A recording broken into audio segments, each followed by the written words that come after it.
Yes, good morning.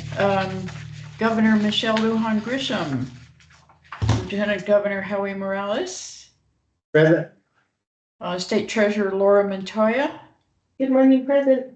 Good morning. Member Michael Sanchez. I'm here. Member Paul Cassidy.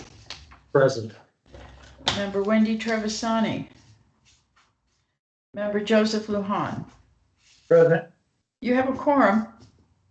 Thank you. I'd like to welcome everyone to today's State Board of Finance meeting.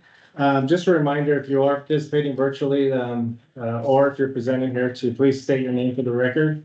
Have your phones on mute. Also, is ensuring that your microphones are on mute if you are participating virtually. And for the first time, and I don't even know how long, we don't have to do roll call for our votes. We have our members here in person today, so we'll just do a roll by either show of hands or just a regular call. So I think that's something that it's good to feel that we get back to that. With that, I'll go ahead and take a motion to approve today's agenda. Mr. Chairman, just real quick before we do make that motion, did the one from McKinley County go off of consent? Mr. Chair and Treasurer, yes, it did. Perfect. Motion to approve. We have a motion by Treasurer Montoya for approval. Do we have a second?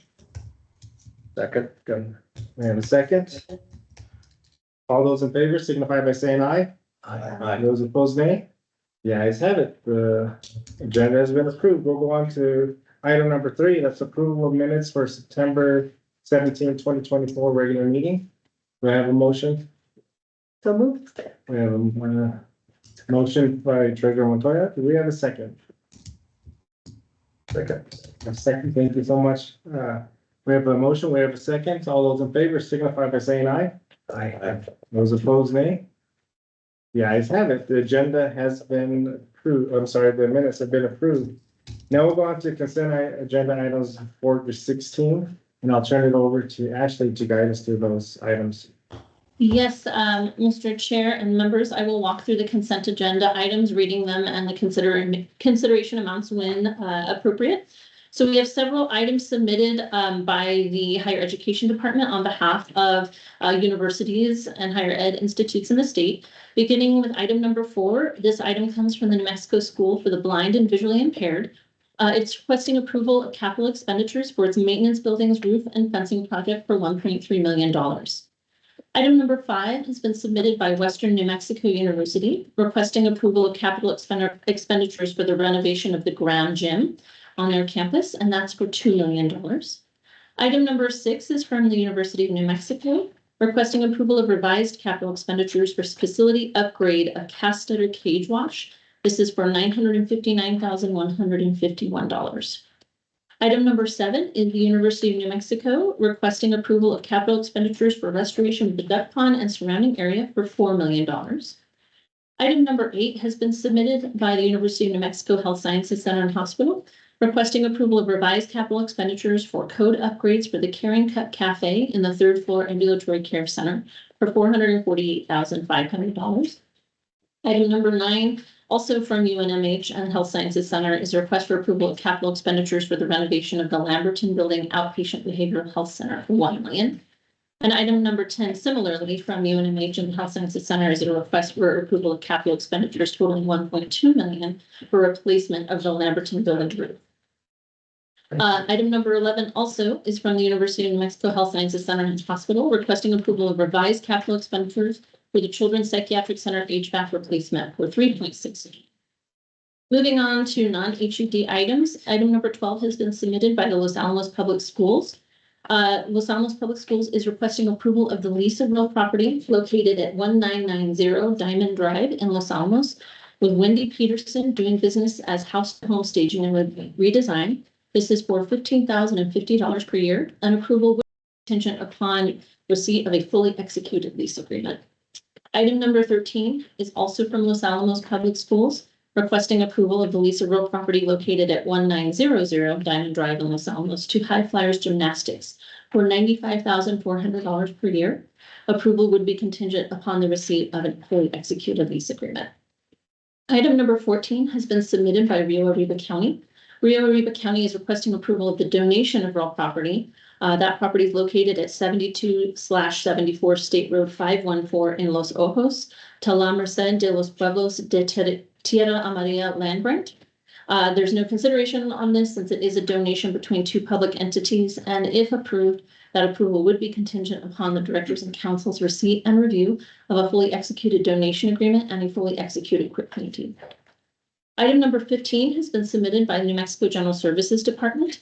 GSD is requesting approval of an amendment to the contract it holds with Bradbury Stam for the construction of the New Mexico Veterans Skilled Nursing and Small Homes, and that's located in Tier C at 992 South Broadway.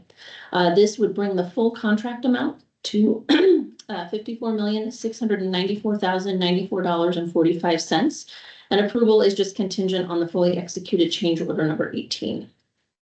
And then item number 16 has been submitted by the Department of Finance and Administration's Local Government Division.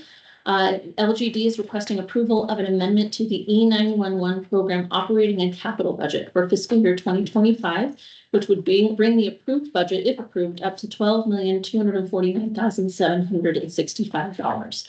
And with that, Mr. Chair, I'll stand for any questions. Thank you. Do we have any questions or discussion from board members on the consent agenda items? Seeing any further additional information from staff? No. Seeing none, I'll go ahead and entertain a motion for consent agenda items 4 through 16. Motion to approve consent agenda items 4 through 16 with contingencies on 12, 13, 14, 15. Thank you, Treasurer McLeod. Do we have a second? Oh, it's second. We have a second. All those in favor signify by saying aye. Aye. Those opposed, nay. The ayes have it. The consent agenda items number 4 through 16 with contingencies have been approved. We'll go on to the next item. The agenda, that's going to be the informational items, and I'll turn it over to you, Ashley. Thank you, Mr. Chair, members. And Mr. Chair, would you like me to go through these one at a time? Okay, if there's questions, let's go ahead and go through them one at a time. Okay. So on item number 17, this is our standard monthly reporting from GSD of the Capital Buildings Repair Fund financial status. And this is for the month ended September 30th. You can find the documents that GSD has submitted on page 8 of your packets. For September, GSD has reported that they've expended $28.6 million out of a total of close to $40 million in awards across 32 projects. Revenues into the fund for September totaled $1.6 million and expenditures totaled $509,524.90. The fund balance for FY25 to date was $38.7 million with $21.9 uncommitted. GSD's report that's been provided in the board packets and will be posted to the Board of Finance website following the meeting provides a narrative on some of the specific projects underway and completed throughout the Santa Fe area in September.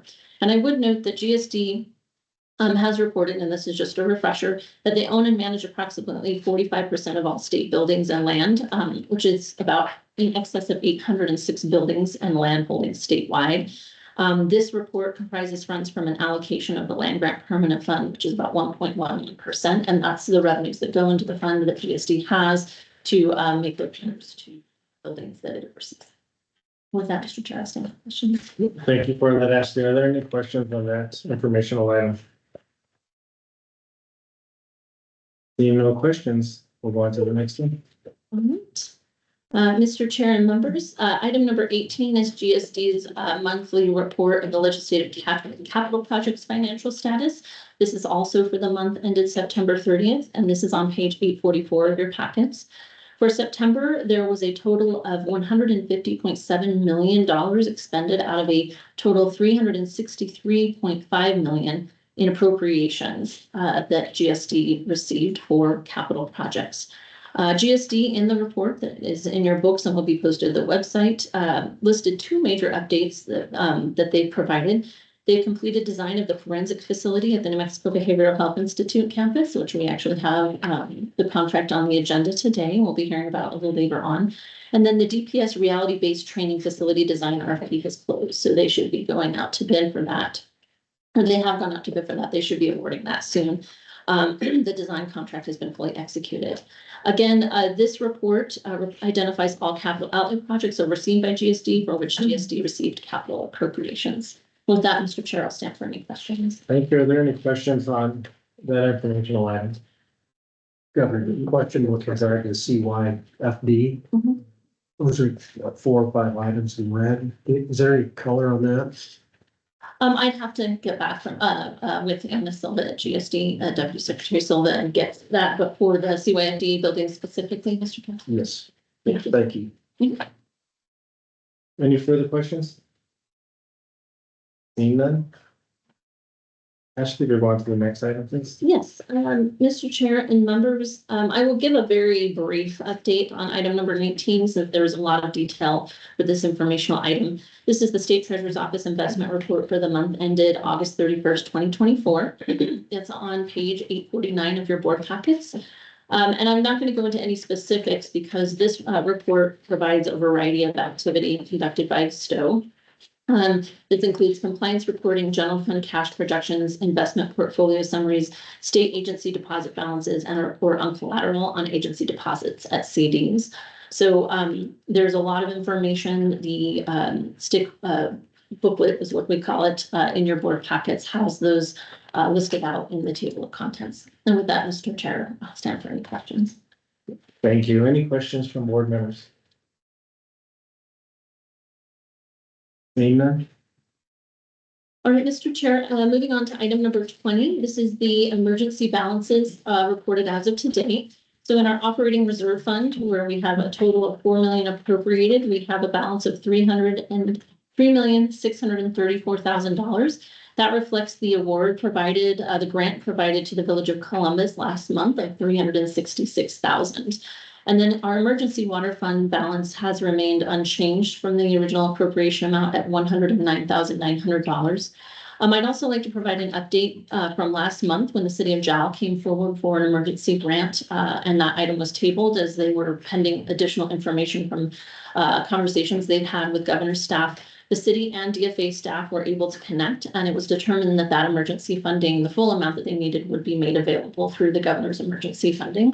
And so they rescinded their request to the board plans. And with that, I'll take the question. Thank you, Ashley. Are there any questions on that item? Problem. That's great. And I'd like to commend the board as well. I think a lot of good discussions on that and really identified some areas that would have made it difficult for us to move forward, and we're glad the governor's office is ready to step up and to assist with that.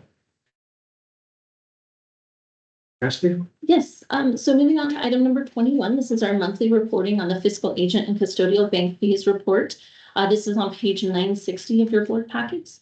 The Board of Finance continued to realize negative net fees for fiscal agent and treasury services, driven by a 2.5% earnings credit rate. So again, we have a very high earnings credit rate, so that it is netted out of our fees, which is currently over the last, I want to say 2 to 3 months, and then of course this most recent month that I'm reporting for are net fees. So we aren't paying any fees for banking and treasury. Gross fees prior to the application of the earnings credit totaled $86,200, which was lower than in September. Custodial bank fees don't really change very much from month to month. The total fees for August were $13,751, and we're always kind of in a range of about $13,000 to $14,000 to $15,000 each month for those custody bank fees. And that report is in the board book and will be posted online. And with that, I'll stand for questions. Thank you, Ashley. Are there any questions from board members? Just out of curiosity, if I could, Governor, the negative $93,000, is that credited back to us on a monthly basis, or how does that? Mr. Chair, Member Cassidy, so how that works is it's on a quarterly basis. So if we have any negative net fees, they are credited, but only for the quarter. It doesn't roll forward continuously. And for this quarter, I believe September wrapped that quarter up and we had negative fees the whole time. So we won't get those negative fees back, and they won't roll forward, but they do apply to each quarter that they're realized. Thank you very much. Any further questions? Seeing no further questions? All right, Mr. Chair, I will move on to item number 22, which is our monthly reporting of the joint powers agreements for the month ended September 30th, 2024. This is on page 963 of your packets. DFA approved one JPA in September as reported by DFA's general counsel. That JPA was between the Public School Capital Outlet Council and Artesia Public Schools for district-wide building maintenance efforts. And I will stand for any questions. Thank you. On item number 22, any questions on that? Seeing none, we'll take us to the last item on informational. That's item number 23, tax increment development districts annual report. Yes, thank you, Mr. Chair, members. So this report can be found on page 965 of your board packets. So this is an annual report required by statute for any tax increment districts that receive a state GRT increment dedication. I prepare this report annually. The information is due to the Board of Finance and the Legislative Finance Committee by September 1st of this year, and we did receive all reports nearly timely, pretty close actually. So it's a good year. I didn't have to track anyone down too much. Again, the report has specific information that is required to be reported by statute. That includes distributions to the district, GRT distributions based on the dedications made, public and private investment, and jobs within the district or job creation.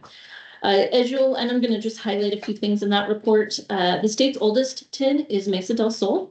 It receives 75% dedication of GRT, and the newest TID is the South Campus TID, which receives 56.23% of dedication of state GRT. The first, I think it's the second page of the report, will list the dedications from both state, counties, and munis for each of those districts, and also when they were created. 3 of the 6 districts receive any measurable amount of state increment, and that includes Mesa del Sol, Winrock, and Taos Ski Valley. South Campus is anticipated to receive larger increment as development occurs. It's still in its early stages. Mesa del Sol, Winrock, and the Taos Ski Valley reported state GRT distributions ranging between about 1.7 million to Taos Ski Valley to 6.8 million in Mesa del Sol in fiscal year 24. Both Mesa del Sol and Winrock have received over 25 million in state increment over the life of each of those TIDs. The 3 districts have reported public infrastructure exceeding 35 million since their inception. Mesa del Sol reports the largest private investment, reported to exceed 687 million since the TID's inception, and 167.4 million for fiscal year 24 alone. The Netflix development is the most notable recent developments in the Mesa del Sol TID. Notably, Winrock's private investment increased significantly in fiscal year 24 from 2 million in 23 to about 8 million in 24. And this really was driven by the recent development of its long-awaited public park, which I believe opened just a couple months ago. So that was a big piece of their plan that they were able to finally complete. For employment data, which I believe is the last page of the report, Mesa del Sol has reported a total of 4,997 jobs since its inception, which is an increase of about 13% in fiscal year 24 from 23. I believe that is a majority of Netflix employment. The district reports that most of its job creation reflects economic-based jobs, which are higher paying jobs that would be not otherwise brought to the state without the TID's activity. Numerous commercial and retail businesses are operating in that district, and the table on that page does list those out. And again, Netflix is, I think, one of their biggest new employers. Winrock has a large number of commercial and retail businesses listed in that. Their employment is reported at 918 since inception, with 95 jobs in FY24 alone. And then Taos Ski Valley reports employment of a total of 1,724 jobs. They report their construction and developer related jobs only. They don't report on other employment information in that district. A lot of the activity in Taos Ski Valley is directly associated with the developer activities. And with that, Mr. Chair, I'll stand for any questions on this year's tax increment development district report. Thank you, Ashley. Any questions on this item? Anything with that? I'm not familiar with Devco. What is Devco? So Devco, and I don't have a lot of information. They're an early district. They're on the west side of Albuquerque, I believe. They were provided increments, and let me look real quick here. And I believe that is the increment, but it might be lower petroglyphs that returns. Oh no, so it's just like basically instead of an infill, it's a greenfill development. It has not had any movement since its inception. I don't have like much to report on for that. I believe that it was, they did put in some, or they haven't put in any infrastructure. So I can get more details on that from the attorney that does the reporting, but there hasn't been any movement on that. And one thing I would note is, and I think, I don't want to say that this ties to sort of that type of approval of state increment, but in 2019, the TID Act was amended to make it so that if GRT state increment was dedicated, they would have to issue bonds within 4 years of receiving the increment, or that authorization would go away. And so I don't want to say for sure, because I wasn't part of those conversations, as to whether that related to some of these older increment dedications that didn't move, but I would assume that it maybe did. And I can certainly get some more information from the attorney on DevCo. Okay, and then the second comment would be, it would be nice to see what the breakdown is of the employment, whether it was people who've been here in New Mexico for a long time, or if it's mostly outside folks coming into New Mexico. I can certainly ask that, Mr. Chair and Madam Treasurer, of the TIDs. I will be very hopeful that we can get that. Because I know, like, for example, for Winrock, the developer is requiring that the businesses report to them. And so they may be able to get that information. It may be an estimate initially, and we can see if they can gather that. I do know that for certain districts like Mesa del Sol, for example, it is challenging for them to actually get some of that data from the people that move into the district and operate that are not developer based. So, but I certainly ask and see what I can get from the TIDs. Thank you, Governor. Thank you for your input. Any further questions? I do have one quick one. I recall that, the South Campus TID, David Campbell came and reported to the board. Was that a one-time report, that they did, or are we expecting them to come back in the future? I can't recall the condition from the approval. Yes, Mr. Chair, Member Cassidy, that is a condition that the board placed on the approval of the South Campus TID specifically. So that will be an annual report moving forward. And I believe we timed that for January. So it should be coming up again. I think Mr. Campbell provided that in March of this year. So due to scheduling. So that will be an annual report specifically for South Campus. Thank you. Any further questions? I did have a question actually on this. So with the Winrock Town Center, you reported 95 jobs. Mhm. You know, with all the retail that they have there, that seems pretty low. Because that's in 2024. Is there any anticipation or expectation of what that number might be within the next year? Mr. Chair, I haven't asked that question of the developer, but I can certainly reach out to them and see. I know they have some upcoming openings of businesses, so I can check with them and see what their anticipation is for FY25. I know that a lot of the activity in FY24 was focused on the park, so I don't think they saw a lot of new lease activity, but I will check with them and see if they anticipate that growing into FY25. Thank you. And the 95, were those any of those construction? I believe that those are, no, that's actually a good question. I would anticipate, this is a guess, I will confirm, that those exclude construction actually, because the construction numbers for the park, I would assume would be larger, but I will confirm. Okay. Yeah. And even at that, I think just with the amount of activity, retail, restaurants, there, 95 just seems really low. So I'd like to really get more information on that. Absolutely. I will reach out to them and get that information from them. Thank you. Thank you. Any further questions on the informational items? Seeing none, Ashley, thank you for taking us through that. We're going to go on to real property leases, and that's going to be item number 24 on the agenda. And so I believe we have our presenters. Are they here with us today? Mr. Chair, I believe that the presenters should be online. Mr. Noble, I believe I see him unmuted virtually. Mr. Noble, welcome.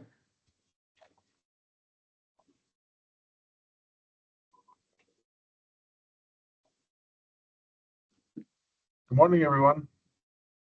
Good morning. Noble Jr., project manager from McKinley County. I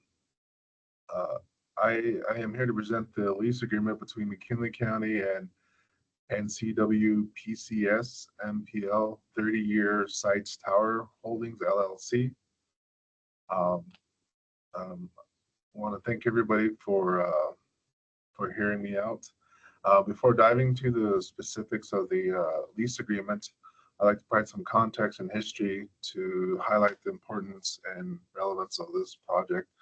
The lease agreement pertains to a parcel of land in Thoreau, McKinley County, intended for the construction, maintenance, and operation of a wireless communications facility. The communication tower is essential for providing reliable cell phone service and supporting emergency communications in the rural areas of Thoreau and McKinley County. This initiative aims to enhance connectivity, support local businesses, and provide better services to residents. The location of this tower is centrally located in Thoreau. It's centrally located between Albuquerque and Flagstaff. This provides essential support for emergency services and communications. The lease area is about 5,625 square feet, ensuring easy accessibility for operations. The 140-foot monopole communication tower crucial for enhancing cell service and supporting emergency communications. The property has been appraised with a market value of $12,000 annually with 3% annual escalation clause. Other than that, we believe this lease agreement is the best interest of McKinley County and aligns with the requirements set forth by the State Board of Finance. And I'm here to address any questions or concerns you may have. Thank you, Mr. Noble. Ashley, was there any other additional information that you wanted to add? Mr. Chair, members, the only thing I would add, a few things. So we worked really closely with Mr. Noble and the county attorney on this lease agreement. They've sent it, we've had it for a little bit. We provided some feedback to them regarding some recommended changes. Excuse me. One of the things that McKinley County was hoping to do is to be able to have an effective date prior to the board's approval today to try and capture some additional or to capture some rent payments that would be under the 12,000 of this proposed lease versus the existing lease they have, which has a rent of much lower than that, or a lease amount of much lower than that. But we did inform the county attorney that the board cannot provide that retroactive approval, so they have removed that from the lease agreement. So the effective date will begin once the board approves the lease and it's fully executed. A couple of additional things I would state is some of the changes we requested to the lease agreement, they weren't, end all be all changes. They were just recommendations for the county to go back to the Crown Castle tower owner and negotiate. So depending on whether those negotiations move forward, which hopefully they will, because I think the county was supportive of them, those would be good to have, but none of them were going to cause any kind of major liability or legal concerns for the county should they not be able to get those negotiated into the draft. So the contingency on this item is actually for a fully revised and fully executed lease agreement. And we will, staff and council will look at a final red line once they have heard back from, the county has heard back from Crown Castle, excuse me, on those proposed changes. Okay. Okay, thank you, Ashley. Board members, do you have any questions or comments? I have a couple questions. Member, Governance. Good morning, Wilfred. Nice to see you. What was the lease amount prior to this current lease amount? Morning, Treasurer. Let me pull that up. I don't remember the top of my head. And while you're pulling it up, I think my secondary question is, did this come before the Board of Finance before? Was it required to come before the Board of Finance? I believe so, back in 2002.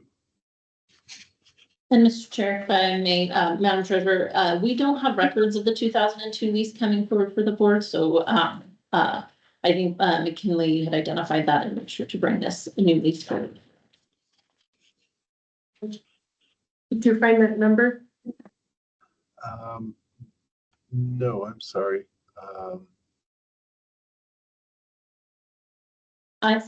Mr. Chair, not to speak for Mr. Noble, and he may have a more recent update. I just have what's in the 2002 lease in front of me, which may have been escalated since that time. But what I'm seeing in the 2002 lease is $300 in rent. So. But Mr. Noble probably has obviously more recent records of what's been being paid. So That sounds about right.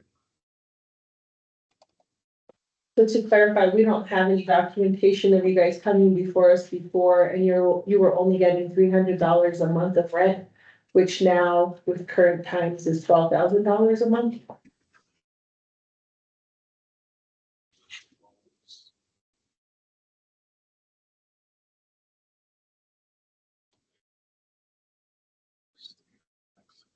Okay.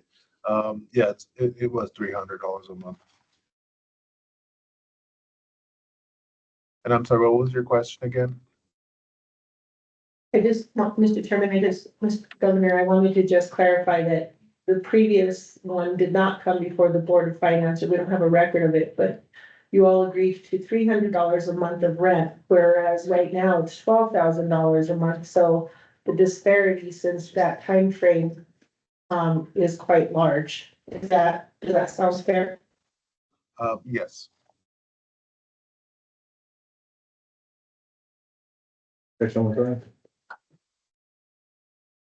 Who negotiated the previous dollar amount of rents and why was it only 300? You probably should be know that answer, but.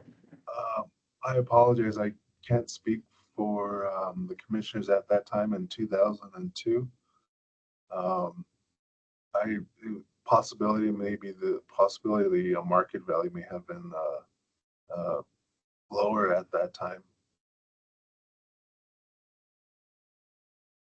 I think, Mr. Chairman, for me, this is the perfect example of why it's important that each of these deals is coming to the Board of Finance to make sure that they're getting a fair deal on each one of their deals that they're doing when it comes to land or any type of property acquisition or leases. So that's all the questions I have. Great to see you. Thank you. Thank you, Chairman. Any further questions, member? I was gonna actually just say what the treasurer just said. Our staff in this process adds value, making sure our communities are getting a fair, a fair rental rates on these kind of things. I know it's ministerial and a lot of work, but thank you for what our staff does to help our communities. Thank you. Any further questions?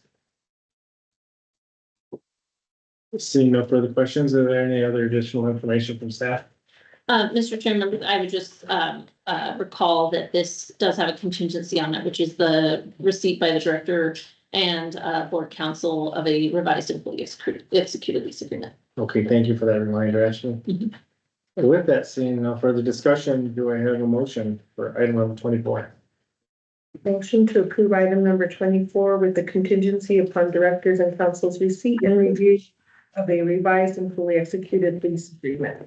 We have a motion for approval by Chairman Bray. Do we have a second? Second. We have a second by Senator Sanchez. All those in favor signify by saying aye. Aye. Those opposed, nay. The ayes have it. Item number 24 has been approved. Thank you for joining us today, Mr. Noble. Thank you. Thank you, everyone. We'll go on to the next item. That's going to be higher education. And that's going to be item number 25, University of New Mexico Health and Sciences Center.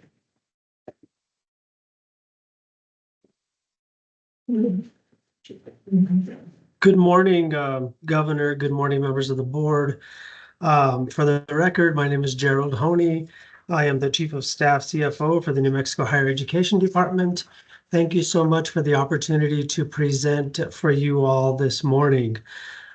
First off, I want to thank the board for their consideration and approval of the higher education items that were on the agenda earlier this morning. Thank you to Ashley and her team for all of their support as we push these projects forward. Mr. Chair, if you don't mind, I would like to go ahead and turn the floor over to President Stokes at the University of New Mexico before I make some of my remarks related to this particular project. Thank you, Gerald, and President Stokes, welcome. Thank you. Good morning. Thank you, CFO Honey, and good morning, Mr. Chair and members of the State Board of Finance. For the record, I'm Garnet Stokes, President of the University of New Mexico, and it's good to see you remotely. I actually wish I was there with you in Santa Fe this morning. I do want to thank you for your consideration of the UNM projects that were on the consent agenda.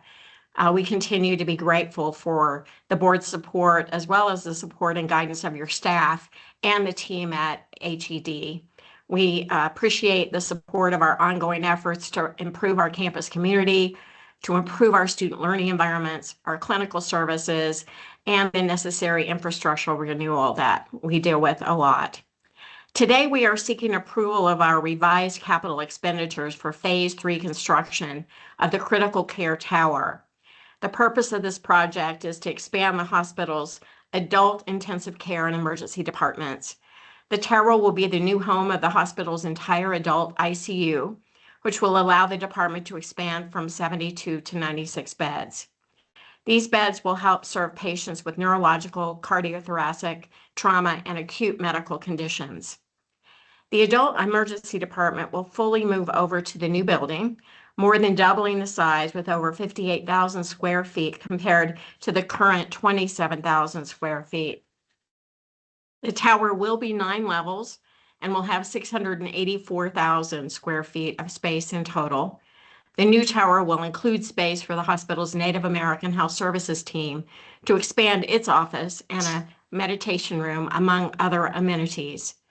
Additionally, the tower will contain an interventional platform on a single floor, which will house surgical and procedural specialties, including 18 operating rooms. The tower also features a staff-only Sky Campus with places to rest and relax and undergo training. This space will include dedicated locker rooms, showers, and beds available for residents, on-call physicians, medical students, and fellows. The greater capacity at UNM Hospital will give rural providers more options when they need to transfer seriously ill and injured patients to the city for treatment. As of this month, the bridge that connects the tower to the rest of UNM Hospital is being installed. Finishing work is being done on multiple floors, and large equipment is being installed. Good news is that the tower is about 90% complete, with an estimated completion of construction next summer. At this time, I'm not sure in what order Mr. Honey would like me to turn this over. So we do have Mike Richards, our Executive Vice President of Health Sciences. We have Kate Becker, the CEO of the hospital, I believe, in the room, and Mike Ciccarelli of UNM Hospital to provide additional information on the project and the impacts it will have for the state and for our community. And with that, I'll turn it over to whoever is speaking next. Thanks so much, Dr. Stokes. Mike, great to see you. You wanted to go first, so welcome. Thank you for joining us. Well, thank you, Mr. Chair and members of the board. I'm Michael Richards, the interim executive vice president of the UNM Health Sciences Center. And I'd also like to echo President Stokes' sincere gratitude for the support that we've had for this project and for the other projects at UNM and the UNM Health Sciences Center. As President Stokes outlined, this is a very large and transformative clinical project. The most significant increase in clinical care that we've been able to offer to the state of New Mexico in well over a decade. And I think that alone is something that really is something that's dramatic and worthy of great celebration. But I'd also like to highlight that this creates a real opportunity for us to advance the other major initiative that President Stokes has asked us to focus on, which is building the healthcare workforce for the state of New Mexico. Over the last 10 years, our current clinical platform has essentially been saturated with healthcare learners. Healthcare learners require a clinical experience to be able to advance in their professional training. And we have maximized the number of learners that we can put into the current clinical delivery system. So this new expanded clinical footprint not only dramatically increases the amount of care that we will be able to provide to patients in New Mexico, but it also creates the first really significant opportunity for us to grow our educational programs. And we are now starting off on a journey where with the support of President Stokes, have asked, how can we double all of the size of all of our educational programs for healthcare professionals at the Health Sciences Center? So that, I think, is one of the more important things for us to think about today. You're going to hear some of the details of the project, and just as a reminder that we initiated this project during COVID, a time when we had some of the most significant business disruption in the United States in terms of supply chain disruption, cost of escalation, and while we're advancing today a request to increase the authorization for this expenditure, I think there's a lot to be celebrated in that we've been able to really contain that cost. And you'll hear more from that from CEO Becker and Dr. Ciccarelli. And with that, Mr. Chair, I'll turn this back over to the other speakers. Yeah, thank you. Thank you. Welcome. Thanks for joining us today as well. Thank you. Good morning. I'm Kate Becker. I'm the CEO for UNM Hospitals.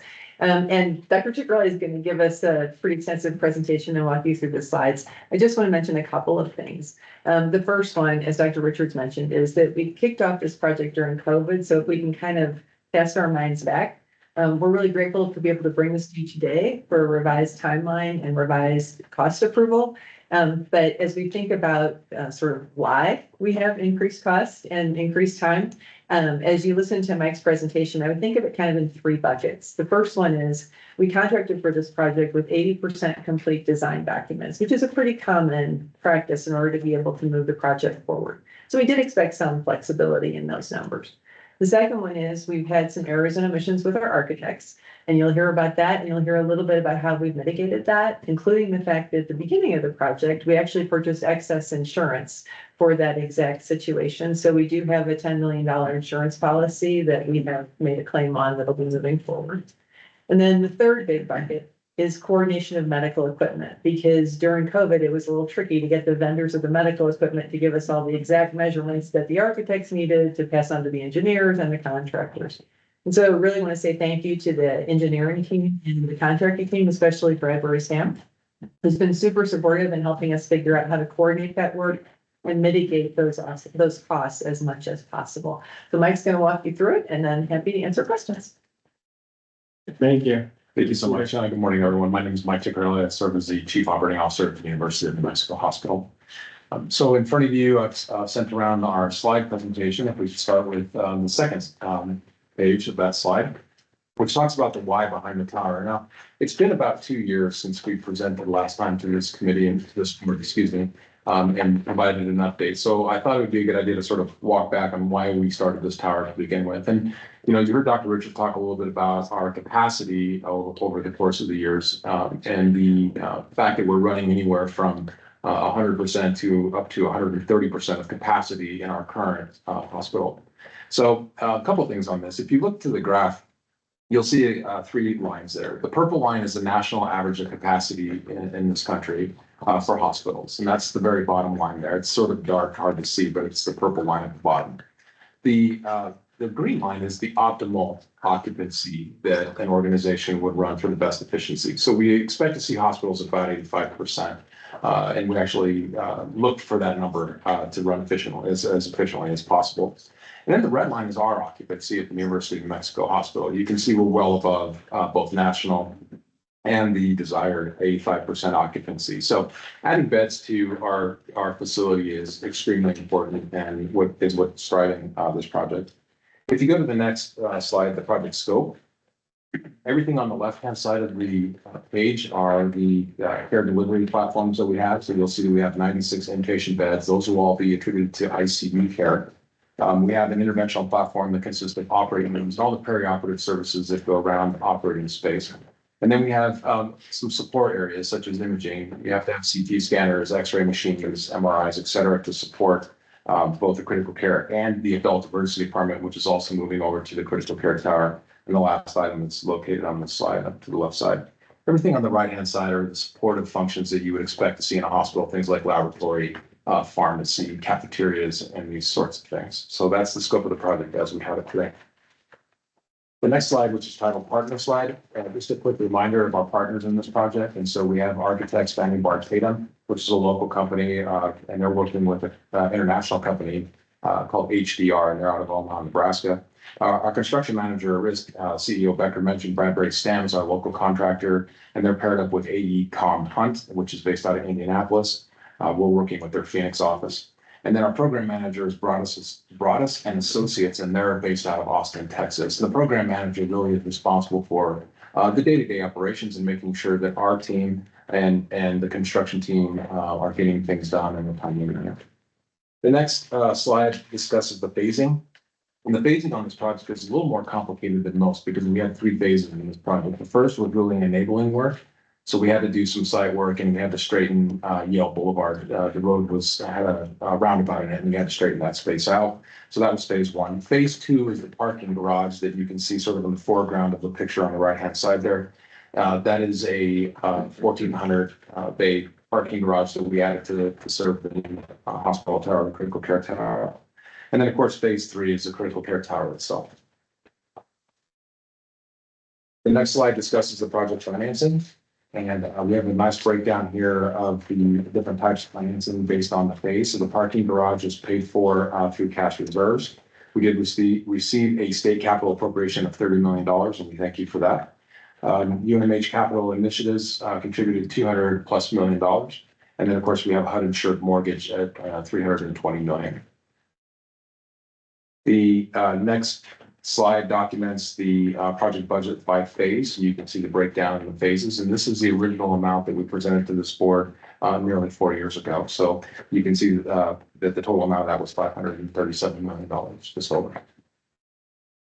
The next slide is the original schedule. And you can see that on this schedule, we planned on having construction completed this month, actually, 2024. We'll talk about that extension here in a moment, but that was our original schedule, just as a quick reminder. If you move past the next slide, which is a graphic, and go to the current state of construction, I found this graphic actually pretty insightful, and so I thought I would share it both with HED and the State Board of Finance. So this is a historical cost index that was put together by a company called Gordian, and they're pretty well known for construction data and trends across construction. So just to kind of provide orientation to the slide, if you look to the far left, you'll see the total value of that historical cost index. And it's broken down, if you move to the right at the top there, it's broken down not only in material, but also installation, also we'd call that labor in this case. So it breaks down moving down the slide. It's year-over-year difference, 5-year total difference, and then a 10-year total difference. And everybody is aware that we started this project about just over 4 years ago. We bid the project just shortly after we started, or before we started. So it was almost 5 years ago when we put the bid out for this project. And you can see over that period of time, we've seen a historical cost index of an increase of about 28%. Now that's an important number to remember, and I'll refer to that again as I get towards the end of the presentation. That 28% is the cost of both labor and materials in construction across the country. If we move to the next slide, it's just a picture on an update. And I wanted to add some slides in here to share. And I know some of you had the opportunity to tour the critical care tower a month ago. It's been a while, greater than a month ago, maybe. And so I've included some slides in here. And so as CEO Becker pointed out, we're now at about 90% complete. We're starting to increase the allocation of major medical equipment that's going into the building. We've had some CT scanners and MRIs delivered fairly recently and installed. It's always good to see things like landscaping going into the project. And so if you look out towards that area now, you'll see some of the roads being built in the area, and the landscapers are starting to do their work, which is a really good sign. There was a question about LEED, and as everyone is aware, we're required to build to LEED silver. We actually are very close to achieving LEED gold in this case. And so we're really excited that we may be able to achieve LEED gold by the end of the project. And as President Stokes mentioned, we are adding the bridge, and you can see that from almost quite nicely that connects the health system together. The next slide, Tower Progress is the title, and this is an example of a few of our ICU spaces. The floor is not orange. That's protective covering that's put down on the faux wood floors to keep from being scuffed. But you can see that a lot of that finished work is nearly complete in those spaces. So If you go to the next page, which is also titled Power Progress, you'll see an example of one of our operating rooms. And you can see that those rooms are nearly complete as well. There's a lot of the protective equipment in the room and a lot of the major medical equipment that's being installed, including the lights, booms, and so on. The scissor lift in the middle is not obviously going to stay, but you can see a lot of the other major medical equipment is located in that space. If we move to the next slide, which should be titled Project Completion. The reason we're here today is that tower completion time and anticipated costs have changed. And so we'll get into the details of that in a moment. There's many factors that have contributed to this change. CEO Becker identified a couple of them. Our focus right now as a project team is to deliver the building as soon as possible at the lowest possible cost while maintaining quality. Now, this is a really important balance for us because there's a fine line between pressuring folks to get the building done and making sure that it's done correctly. We want a building that's going to last for 100 years plus. And so we want to make sure that it's done and it's done correctly. So we're paying very close attention to that.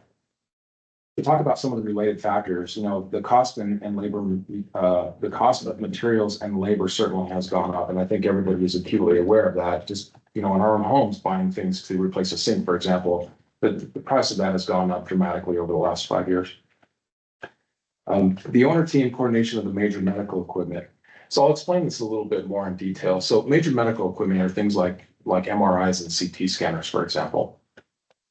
These pieces of equipment have to be incorporated. The design has to incorporate these specific equipment. So if the equipment is made by, let's say, Philips, to use that as an example, then we have to reach out to Philips to work with the architect, to work with the contractor, to build the room to the specifications that Philips has on their machine. You can't just build a room and put a machine in it. It doesn't work that easily. So we had some delay in the communication between the architect, the equipment manufacturer, the contractor. That delay added to some time extension of the project. And as we all know, when you extend time in a project, that also increases money, the cost of the project. CEO Becker mentioned architect errors and omission. Now, every project is expected to have some errors and omission. The architects do the best they can to design the building, and sometimes they miss something. Right now, we're sitting, these numbers are a little bit old, but we're sitting at about $32 million right now of architect errors and omission. And CEO Becker mentioned that we have a $10 million insurance policy that we took out at the beginning of this project in the event that we had errors and omission through the architect. So we fully anticipate to recuperate that cost, but we are also going to recuperate some of this $32 million in errors and omissions from the architect's work. We'll also say that the rework of those errors and omissions have an impact on time. And use a simple example of that. If the light that is in this room, for example, is in the wrong place, and it's, let's say, right above a patient where a patient's head would be, they'd have to be staring at the light. We would have to move that light in the finished room. To say we would have to go in and take out the ceiling, move the light, repair the ceiling. So there's work, then there's rework, and then there's to put it back together, which obviously is not ideal when it comes to cost and time. If we move to the next slide. This documents our revised schedule, and you heard President Stokes and CEO Becker mention that this project is now scheduled to be completed in the summer of 2025. So we're nearly 8+ months away from completing the project. Some of the things that we've done to mitigate time and expense. So we finalized the agreement with the contractor on time and final expense. So that allows our subcontractors to focus on improving the schedule. Subcontractors get very nervous when there's delay because they have other work that they've planned and they want to make sure that they're staying on our project. We want them to stay on our project. The team is currently working on ways to reduce the schedule completion time. By reducing the schedule completion time, you reduce costs. So every day that we save in schedule, we reduce our overall cost. We are working with New Mexico CID on sequential building activation as a way of improving schedule. So that really means that we would like to, instead of activating the building all at once, we would like to activate a floor at a time, settle into the floor, activate the next floor, settle into the floor. And so we're working with CID. They've been great partners, and we really hope to save some schedule on that activity. I've already mentioned the $10 million architect and engineering project specific liability insurance. And we are also working with the contractor to add multiple test and balance teams. Test and balancing of the building sounds simple, and it's not simple, particularly in a hospital where we have not only HVAC flow, the typical what we're experiencing out of the register is the blow, but we also have laminar flow for places like operating. We have to control the way that air moves in our organization very precisely, and it's very complicated. And in order to do that, we have to have test and balancing teams to make sure that we right size everything. And then I'll also mention that HUD recently approved the time and cost increase. So we did reach out to HUD and they did improve our cost and time increase from that perspective. So, Mr. Chair, members of the board, we are here today to seek your approval to increase the cost and time as summarized on the very last page. So if we look at our original approval time, that was November of 2024. We expected to be wrapping up construction now. That new time is June 2025. The expense, original approval was just over 488 million. We're looking at 579 million, which represents about an 18% increase. Now, I asked you to remember that number from a few slides back that talked about the HCI 5-year national trend at 28.3% increase over the last 5 years. So if that were to be true, in this case, we would be sitting at about $625 million over budget if we were following the national trend. So I bring that up in the context of, I think my team has done a really good job in working with the contractors as well as the architects to try to keep costs as low as possible. We know the number is high, but they've done a really good job of keeping us below the national trend. And I would also add, this project is still below $1,000 per square foot. And I know a lot of projects are coming in that are not hospitals well over $1,000 a square foot. So with that, Mr. Chair, I'm happy to answer questions you have. Thank you for that. Any additional information from members of the panel? President Stokes, any additional information you want to share? I think they've covered everything I can think of at this point. Thank you, Mr. Chair. Thank you, and I want to thank you for the additional information that you shared. I know that I had some questions specifically on the project management side of it, and just really wanted to get information. After the fairness that you provided detailed information on that as well. So thank you for doing that in such a short time frame. And with that, I'll go ahead and open it up to members of the board for any questions. Give us a couple of examples of the bigger E&O claim. What was some of that? Mr. Chair, Member Lujan, so I would probably cite the HVAC, the heating and air conditioning systems that we have. So we found that it was miscalculated the amount of HVAC that we would need for the building. And so we're having to add air handling units as a good example of part of that remedy. And then on the example used with Phillips, do they not have design teams that kind of work hand in hand with you guys at the beginning of that? Mr. Chair and Member Lujan, they do. Unfortunately, during the time that we were working on that portion of work, it was we were in the middle of a pandemic at that time, and things were moving a little slower than normal, and we really had a difficult time coordinating that effort and doing it in the context in which the contractor had in their schedule. So the schedules didn't align correctly. We had a hard time getting the information from the vendor. The architects then had to redraw some of the information. And so it took a period of time to get that done. And one of the things, and I joke about this, but it's really not funny. We spent an incredible amount of effort getting CT scanned rails from Germany. They only make them in Germany. There's only one company that makes them. They only come from there. And that sounds easy to do, but it's not as easy as you would think to get those rails from a place like Germany. They're handmade.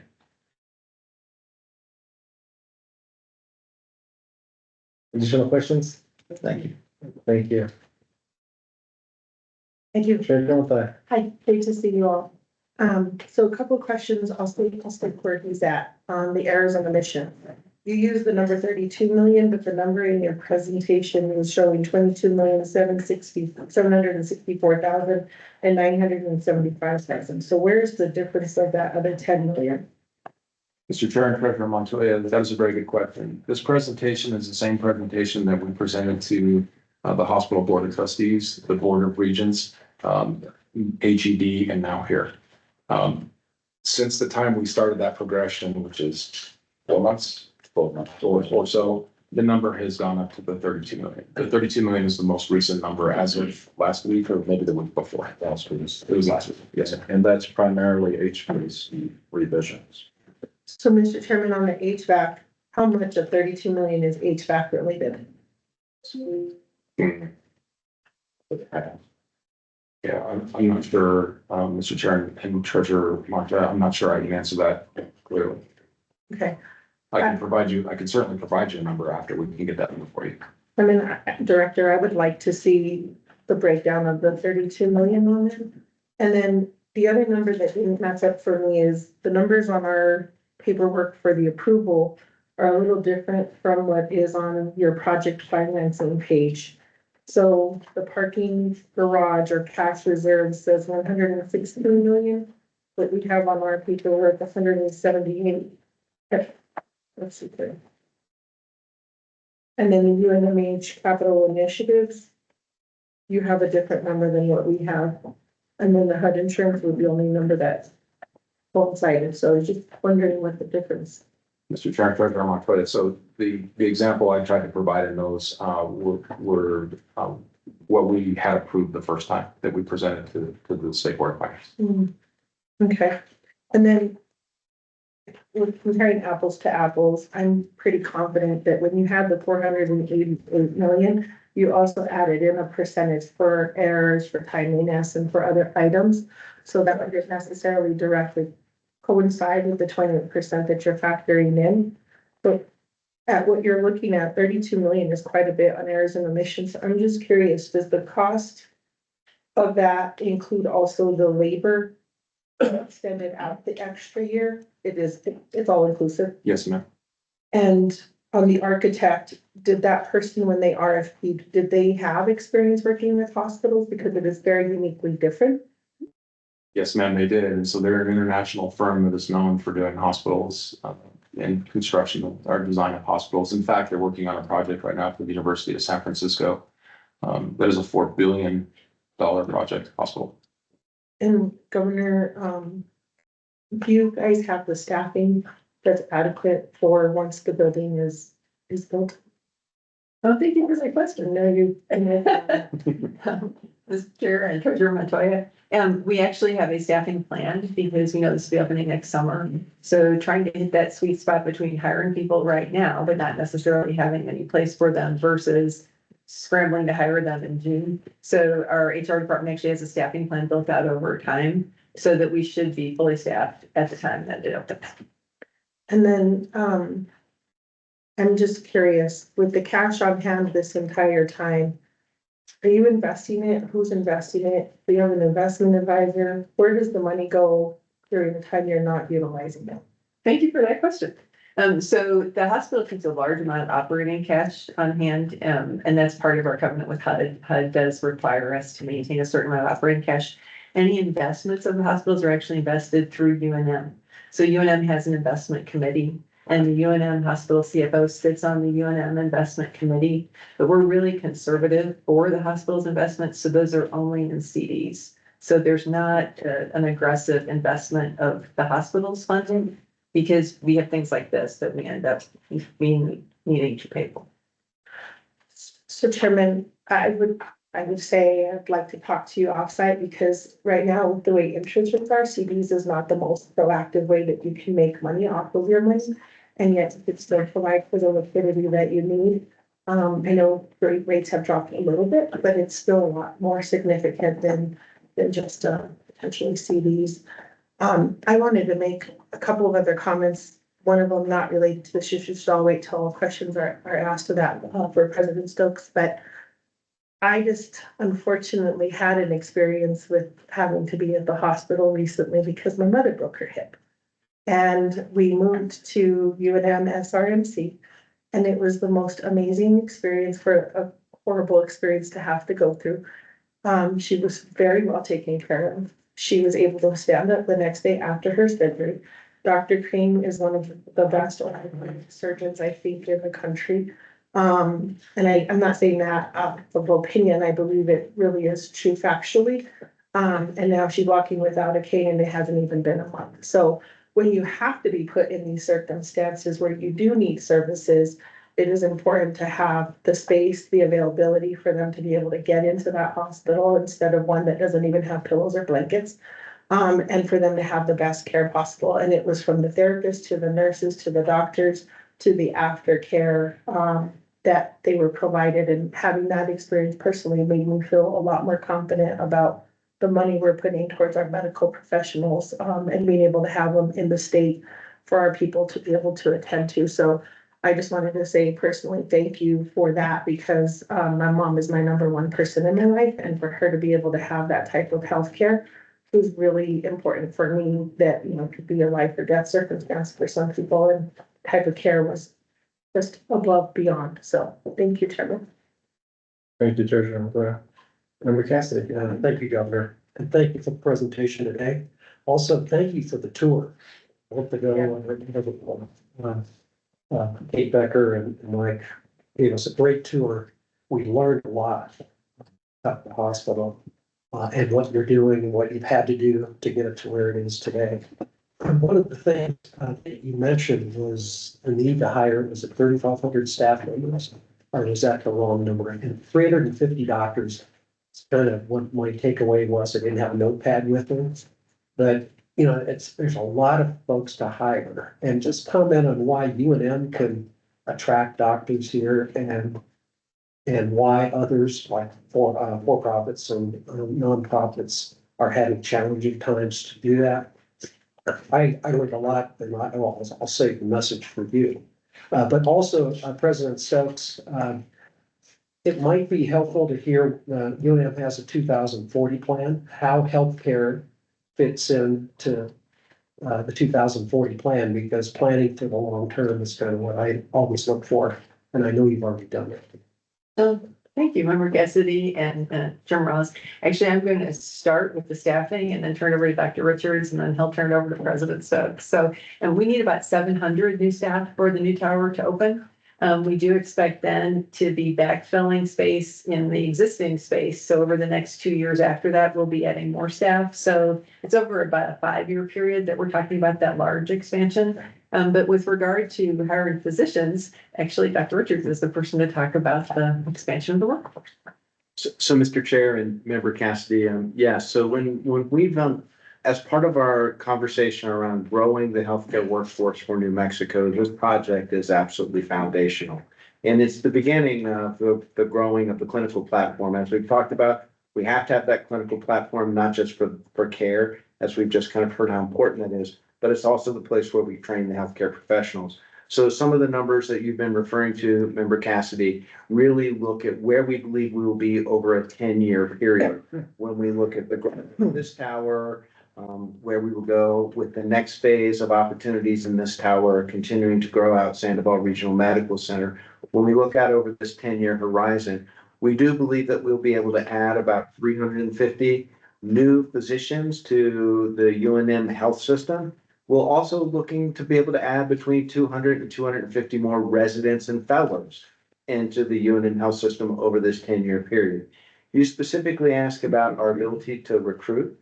And I actually believe that as an academic medical center and with these facilities, that we will be successful at being able to recruit the healthcare professionals. I believe that our biggest limitation up to this point has been whether or not we've had jobs to recruit them into. This gives us the new capacity to recruit healthcare professionals into these positions. I will say though that there will be some examples of healthcare professional subspecialties that we will struggle with, like everyone else in the United States will struggle with, simply because not enough of them are being trained. But in general, I believe that we will be successful at recruiting this, because an opportunity to work with the learners, to be in this kind of environment, I think is very attractive. Thank you. You also have. This President Stokes going, I'm sorry. President Stokes?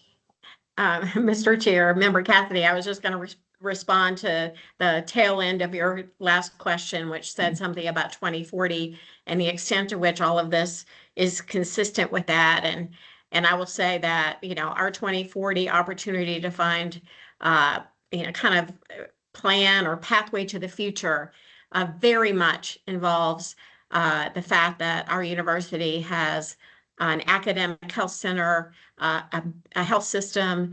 Our first goal for 2040, in fact, is advancing New Mexico. And that very much depends upon promoting a healthy New Mexico. So this is right in line with everything that permeates our entire 2040 plan. Thank you, President Stokes, and thank you both for your answers. But one other thing that I've heard during this whole process and looking at this agenda item is, and this is probably Dr. Richards, we are infrastructure poor in this state.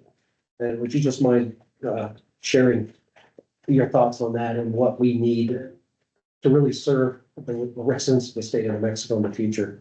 You mentioned a new medical school potentially and other things that might need to be done to really properly put our state where we need to be. Thank you, Mr. Chair and Member Cassidy. What we've referred to, what we're referring to here is that when we have conversations about building the healthcare workforce for New Mexico, we often focus on the number of healthcare professionals, those people that we need. And one of the things that we also have to think about is that healthcare professionals in this day and age, they work inside of healthcare infrastructure. Nurses work inside of a hospital. Doctors also work inside of a hospital or in a large medical group. And we've seen a really major shift to where those healthcare professionals have to have that infrastructure. And physicians really have to be recruited into large groups or into healthcare delivery systems, especially new physicians coming out of training. And so it's not just adequate to only look at the number of healthcare professionals that we need, but also the infrastructure that is available to recruit them into. And so when we look at healthcare infrastructure for the state of New Mexico, and when I'll pick hospital beds just as an example, we have about 1.74 hospital beds per 1,000 population. The national average is about 2.5. That means that we're about 30% below the number of hospital beds that we would have if we were to have that same amount of healthcare infrastructure. That one is a good one to use as a marker because that's where most of our physicians work now. It's where most of our nurses work now. So when we think about growing the healthcare workforce, we also have to think about making sure that we've got the infrastructure to recruit them into. This project is a very good example of that. Right now, our recruitment, because we haven't been growing programs, is largely targeted at dealing with things of attrition. When people retire or they move on to other jobs, we backfill those positions with new employees. But this is the kind of project that now lets us have the conversation about, even in the first phase, growing another 700 to 1,000 healthcare workers, growing another 100 physicians. And then ultimately over a 10-year period, as we build out this infrastructure, that gives us the chance to recruit 350 more physicians. If we didn't have this infrastructure, we wouldn't be talking about recruiting those 350 physicians. Now, that's not true for every place in New Mexico. In rural New Mexico and many of our smaller communities, they very well may have some infrastructure, but their difficulties in recruiting might not be related to that. They really might be more related to like the fact that the practice of medicine has evolved and healthcare professionals like to work in bigger systems where they're around other healthcare professionals, where there's availability of specialty services and peers to take things like consultations or share call coverage. That's all right. Thank you very much for all of you. Yeah.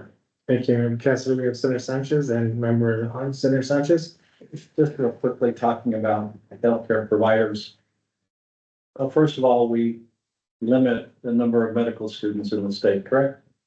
So, Mr. Chair and Member Sanchez, we have our medical school is accredited for a certain number of medical students at this time. And we typically are able to admit about 103 medical students, up to 107, depending on the class, on whether or not the class is immediately before it were full.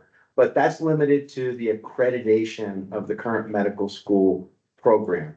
And we can go after accreditation to increase that size, but to be able to do that, we'll need to be able to demonstrate that we can give them the educational experiences, which I think connects back to some of the items that Member Cassidy was talking about. We will need both the clinical delivery system and more school of medicine infrastructure to be able to then get accreditation to increase that class size. Well, it seems to me that that's where you ought to start in terms of, I guess I'll call them homegrown doctors and PAs. You didn't mention PAs, but they're very important to the system as well. You limit them as well.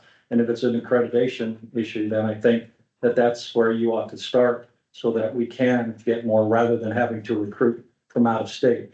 We get our own people from our own state who have lived here, know the communities, and is able to do that. So I would hope that you would think about that. I know I've talked about it in the past.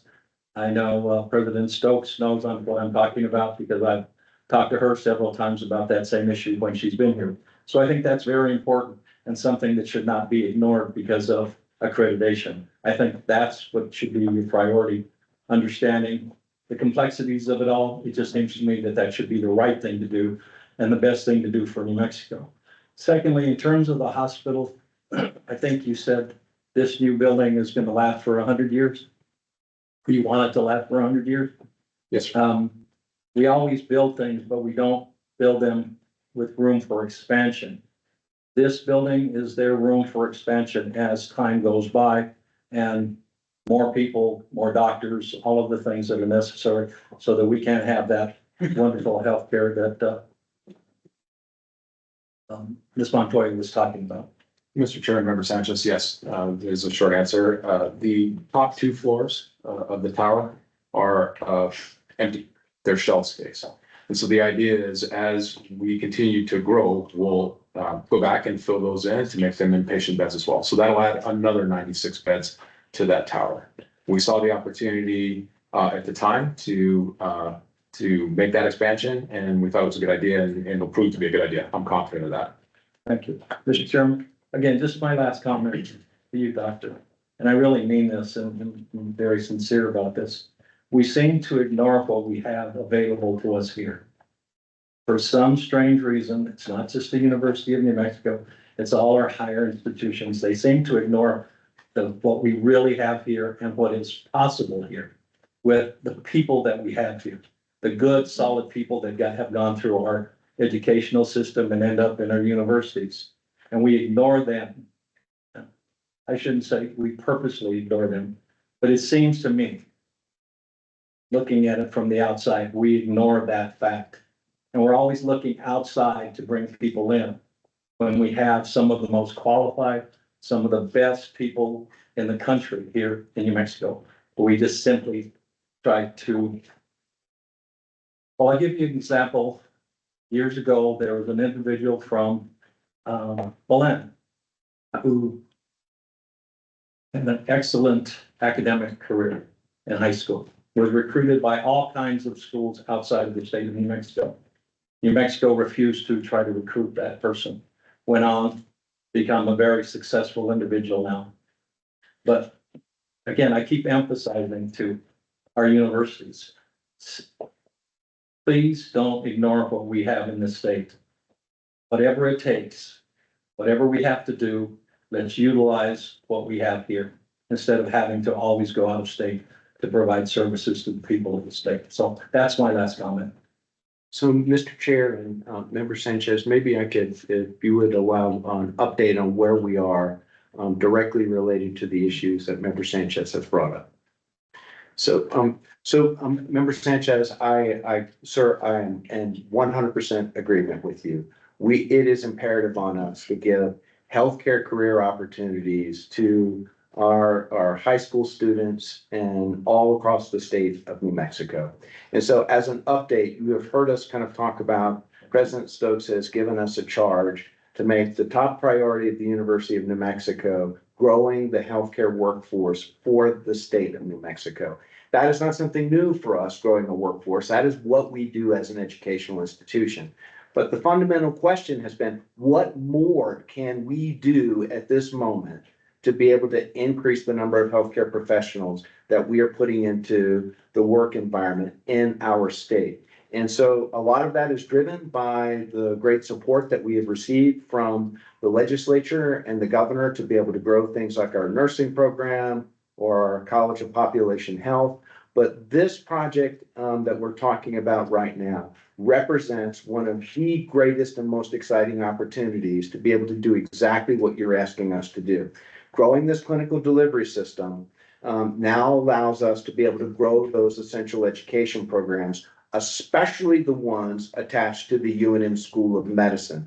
And one important piece about the School of Medicine is it's not just where we train physicians, both undergraduate, that's where you get your MD degree, or also the home for our residents and fellows. But the UNM School of Medicine is also the primary health professions training college in the state of New Mexico. As you pointed out, sir, that's where physician assistants are trained, or physical assistant, physical therapist, or occupational therapist, or anesthesiology assistants. All of those health professional training programs, with the exception of nursing and pharmacy and public health, now live in our School of Medicine. Okay, and we also, that's the primary training site for our biomedical scientists, both at the master's and doctorate level. So this opportunity to be able to grow the School of Medicine, and the charge that we have by working with Dean Fenn, is to double the size of the School of Medicine programs, including the undergraduate programs, as you pointed out, MD, but also the pipeline programs that feed into that, so that students who are out in New Mexico can be aware of and given the opportunity to have a career as a healthcare professional. That is what we are aspiring to do.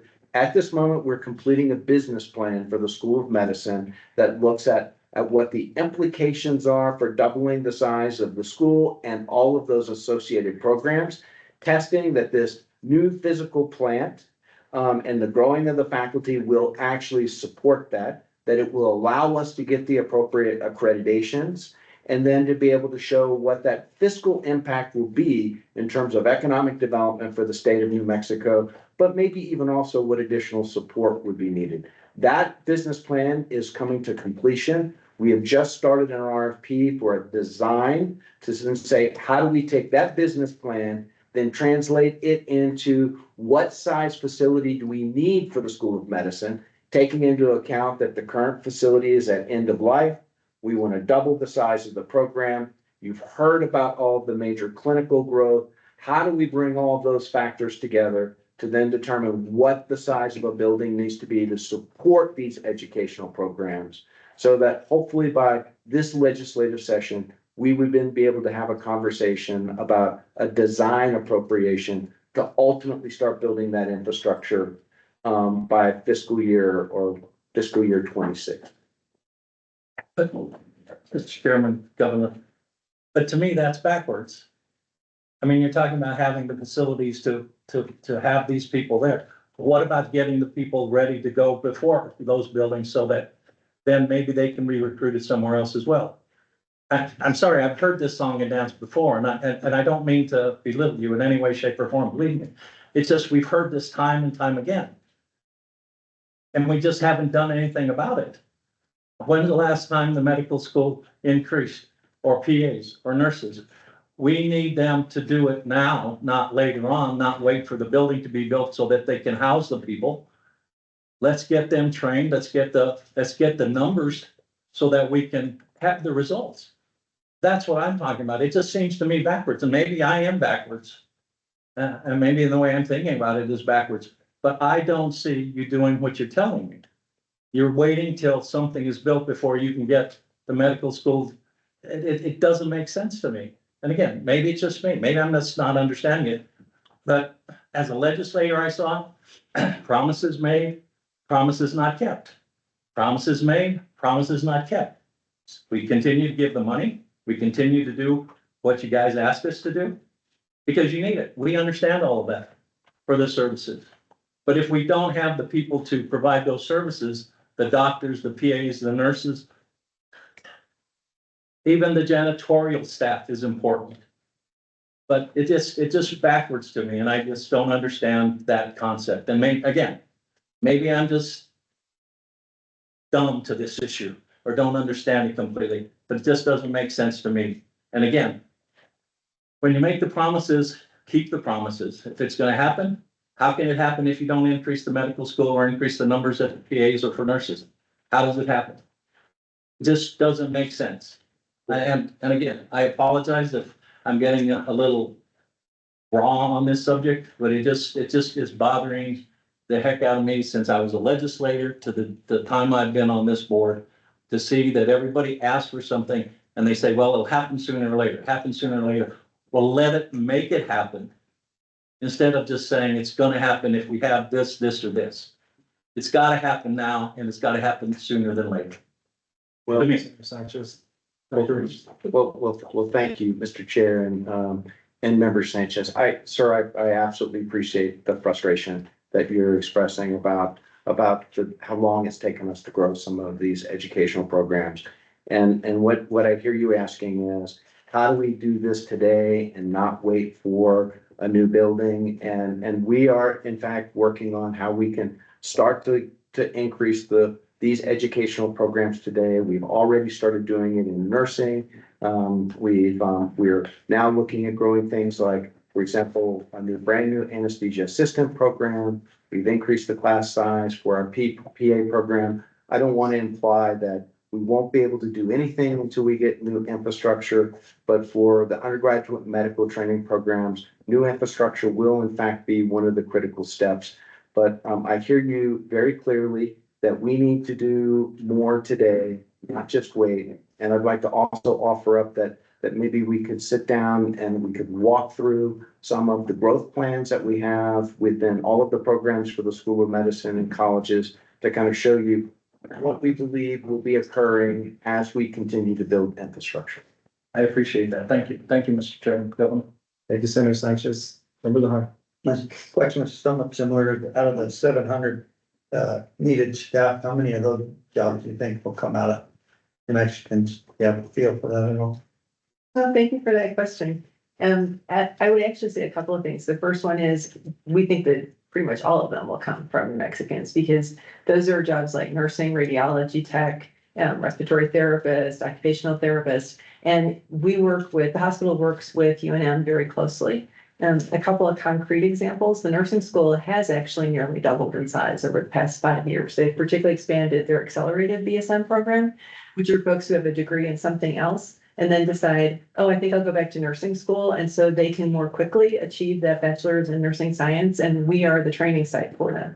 And so our goal is always to capture the folks who train with us because they're already here, they know what we're like, they know what our place is like, and so that's been very successful for us. Similarly, with our resident programs, we've actually doubled the residency programs over the past 5 years with the support of the state through Medicaid. We're really grateful for that. And so that's enabled us to train a lot of folks who then also stay. One of the things Dr. Richards had mentioned was there are some subspecialties that there are just not many of in the country. A really good example of that is child abuse pediatricians. There are about 80 child abuse fellowship trained pediatricians in the United States of America, right? So we had one. And what we did was we created a child abuse pediatrics fellowship program, added a second one, and have a fellow. And now that person will be another child abuse trained pediatrician. So we're now doing 3 times as well as the rest of the country in terms of some of those specific subspecialties. So really focusing on where are those opportunities and how can we bring folks in. And so our HR department attends job fairs everywhere we can find to partner with people to make sure that we're hiring New Mexicans. Because, we have a responsibility to the state to provide jobs. We employ nearly 8,000 people. The hospital by itself employs nearly 8,000 people. And those are good paying jobs. Those are union represented jobs. Those jobs are important. And so we want to make sure that we are providing those to folks who are from here, who have roots here, and who will grow families here. Thank you. Any further questions, Member Lahar? Chair Gomez. Thank you, Chairman. I want to follow up on that because I'm very passionate about what Senator Sanchez mentioned.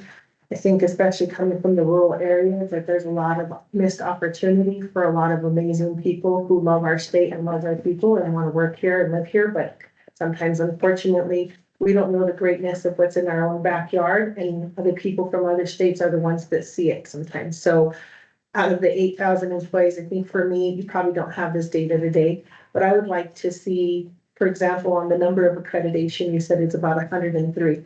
Is that in total, or is that 103 New Mexicans versus however many non-residents? So, Mr. Chair and Madam Treasurer, so 103 represents one class size for undergraduate medical education, and so there's 4 years. So we target only New Mexicans as our primary audience, and about 90% of all of the individuals who are in our medical school are from New Mexico. We do have some out-of-state students that represent predominantly individuals that we would recruit in as part of a consortium associated with creating educational opportunities for Native Americans, or our unique BA, our unique MD PhD program, which may attract individuals. But our predominant goal and aspiration is to give this opportunity to New Mexicans. We want, as CEO Becker pointed out, we want to find those individuals who want a healthcare career in New Mexico, offer this opportunity to them. Because we realize that creating this pathway into a health professional's career, it changes lives, it changes communities. These are the individuals who, as Member Sanchez pointed out, are likely to go back to their home community and help build the healthcare delivery system there. That is the heart and soul of our commitment as we build these educational programs.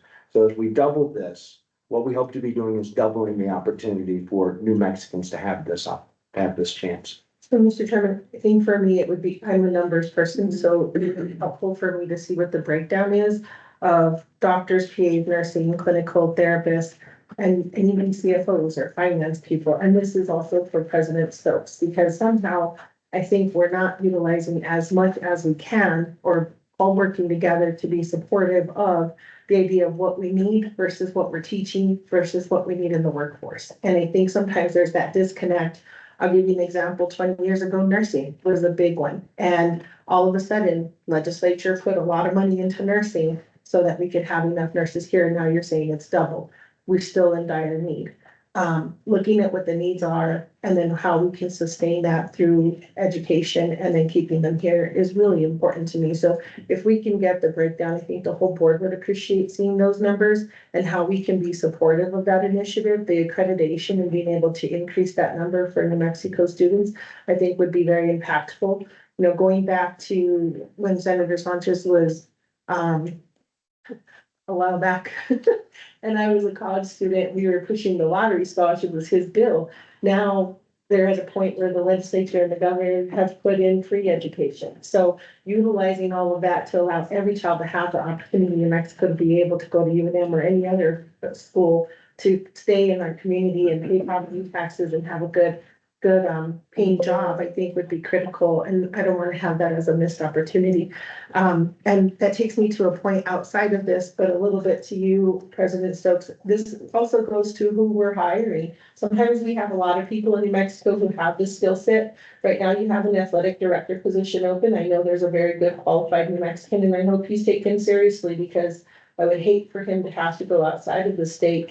Because again, we see the benefit of our people, other people see our benefit of our people instead of us seeing our own. So that's just something to look at overall in general, about how we are supporting the monies that we bring, that are our taxpayer dollars, and giving them and contributing them back to the economy and to the community. Thank you. Thank you, Madam Chair. Is there any further questions or comments from board members? Thank you for the presentation. You know, I know that we had some discussion. I think that it does all relate, even though it doesn't, you know, we were talking specifically about an 18% increase within with the changes that have occurred. And I appreciate some of the session that had taken place, because along with Senator Sanchez, has seen throughout the years when we hit the recession and we had no money, when the fleet was there to try to do the best we could as a state, and the continued efforts and the passion to give every opportunity to our students here in the state. But with that, I want to see, do we have a timeline of the application for expanded accreditation? Mr. Chair and committee members, so we are right now working on the business plan for the School of Medicine. I'm assuming you're talking about the School of Medicine. So included in that will be what expansion can we do while we are looking at growing the additional physical plants. And so we should have that analysis done. We're working with a group called ECG to give us that timeline to show what we could do in terms of expanding the School of Medicine class size, more immediately. So we should be able to provide you with an answer with that within a few weeks. Okay, thanks. So you're saying that it'll be done in a few weeks and really give us an idea when the application for expansion would take place. Generally, once the application is submitted, or the expansion desire is taking place, how long does that take? What's the turnaround on that?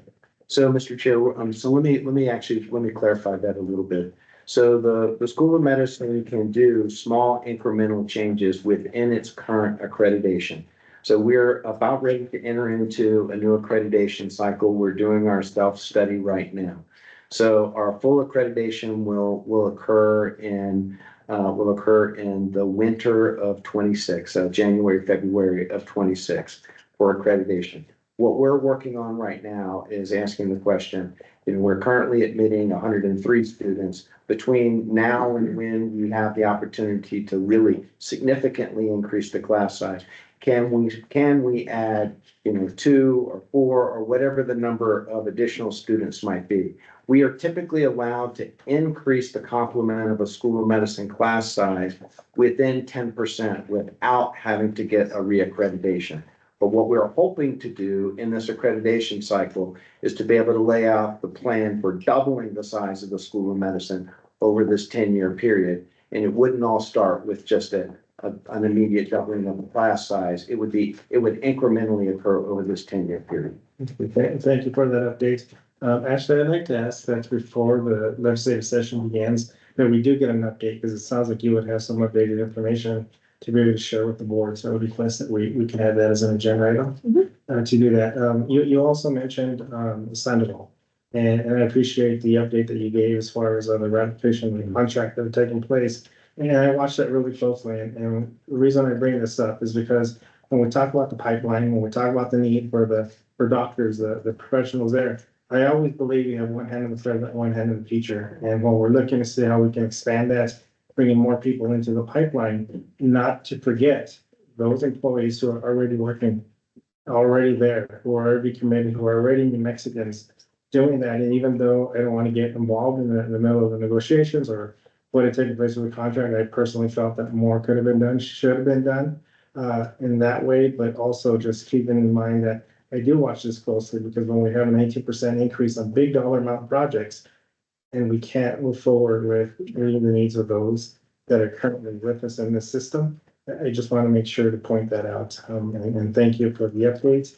I'm glad we at least had some movement with that, but also the recognition that we got to take care of our people. And I have every hope and confidence that that's what UNMH setting out to do.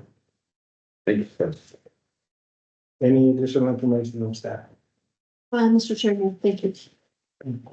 Seeing none, I'll go ahead and entertain a motion. I so move, on item number 24. We have a motion by Senator Sanchez for approval. We have a second by Treasurer Montoya. If I can have the roll, please be called on this one. Yes. Lieutenant Governor Morales, Yes. Treasurer Montoya, Yes. Member Sanchez, Yes. Member Cassidy, Yes. Member Lujan.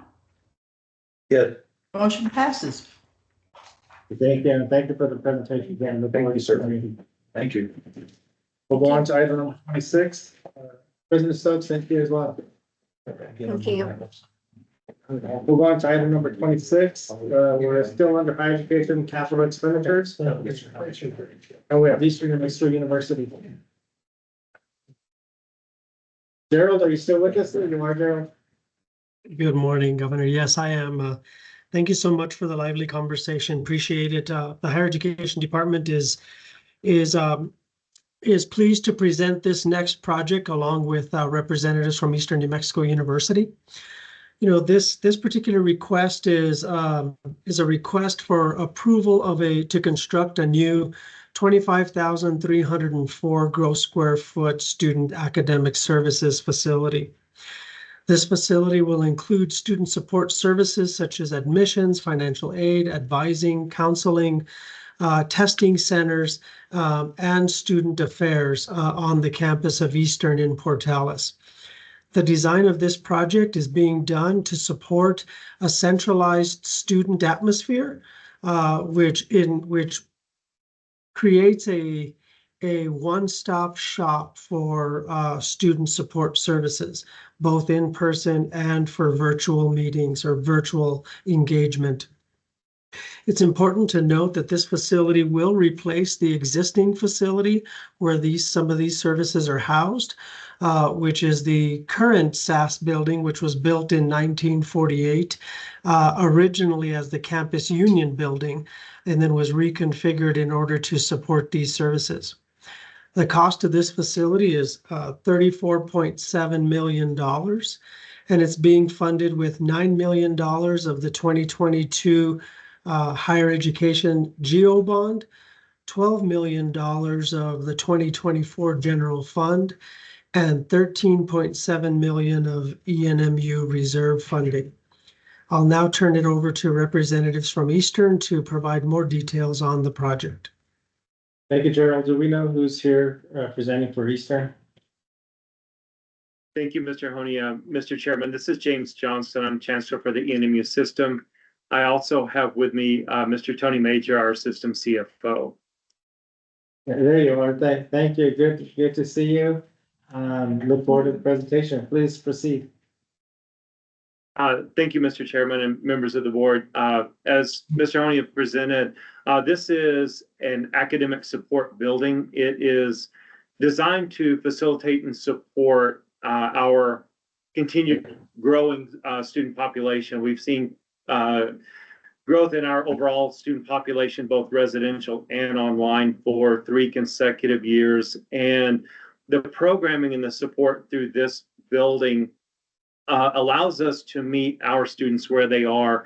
And I've said this in many different venues. We have students that are residential, for example, and may have a mixed course load. They're taking courses both in person and online to provide some flexibility for their life demands, if you will.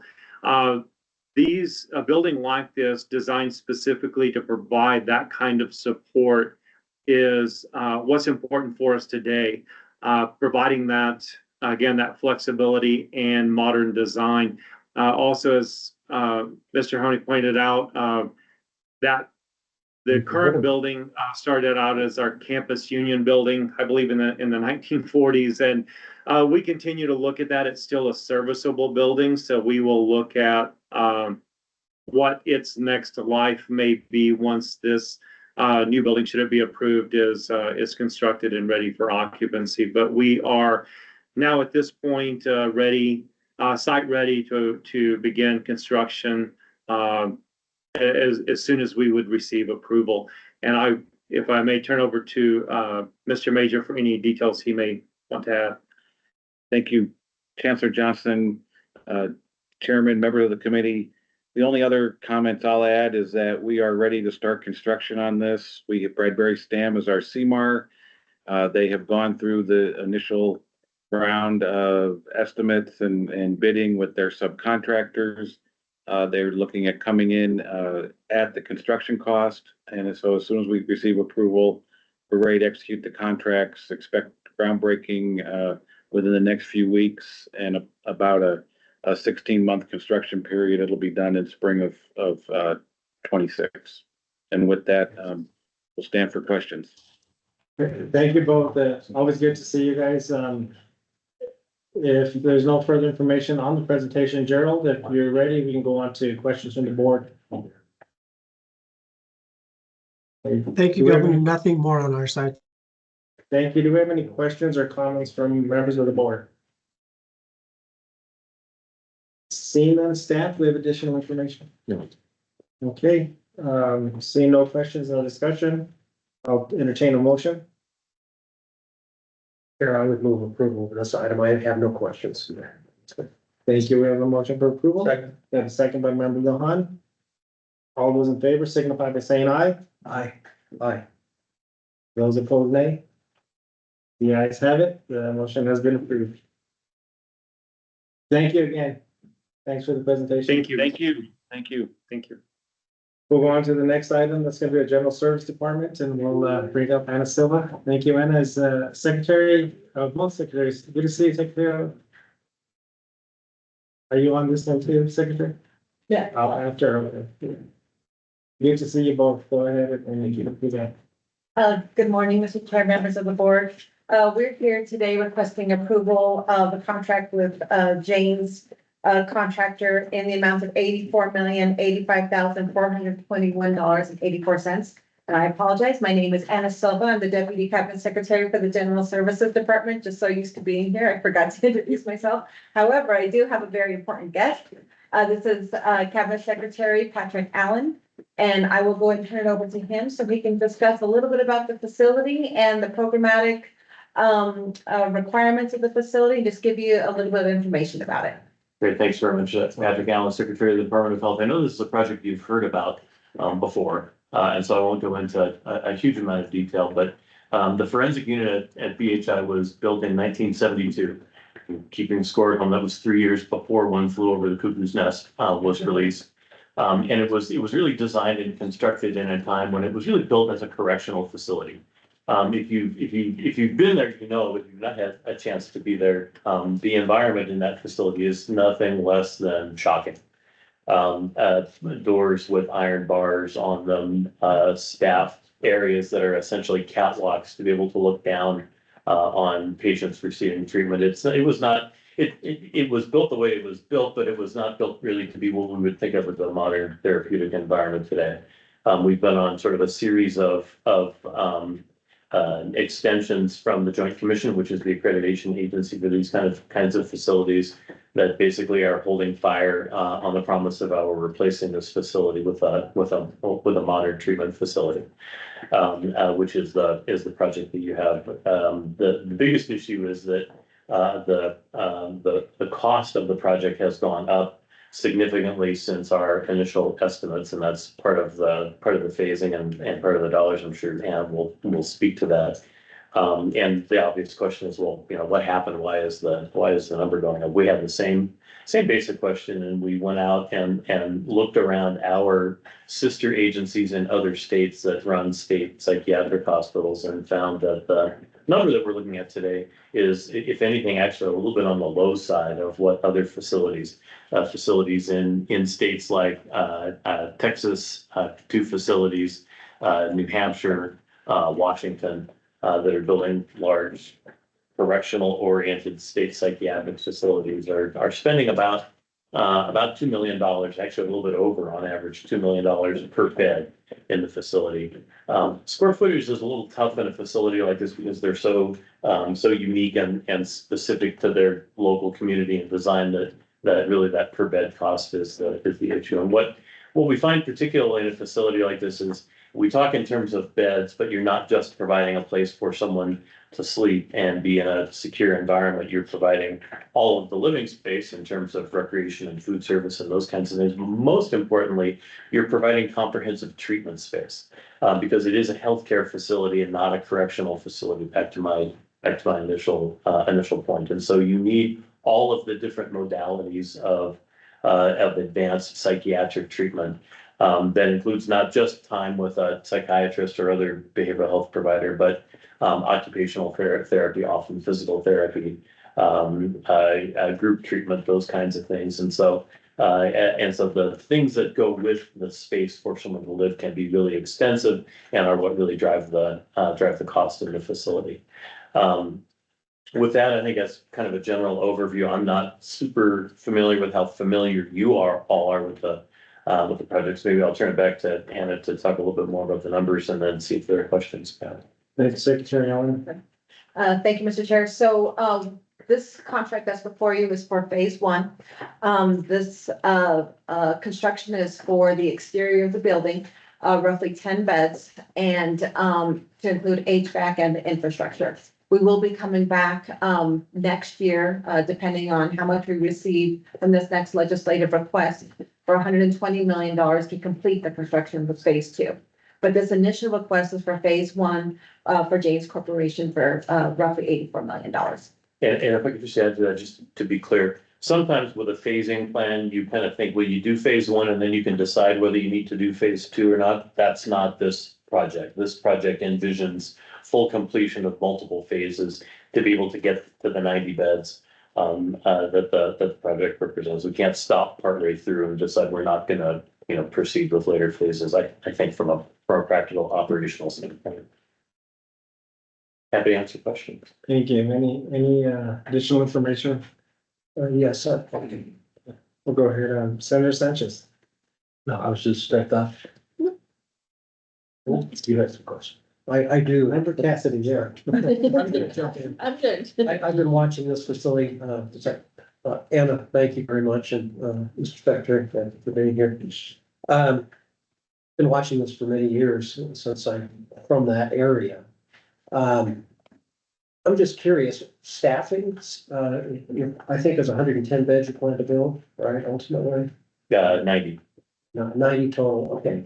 Are you gonna have to increase staffing in the area to do this? The bed count does not represent a substantial increase over the bed count that we have now.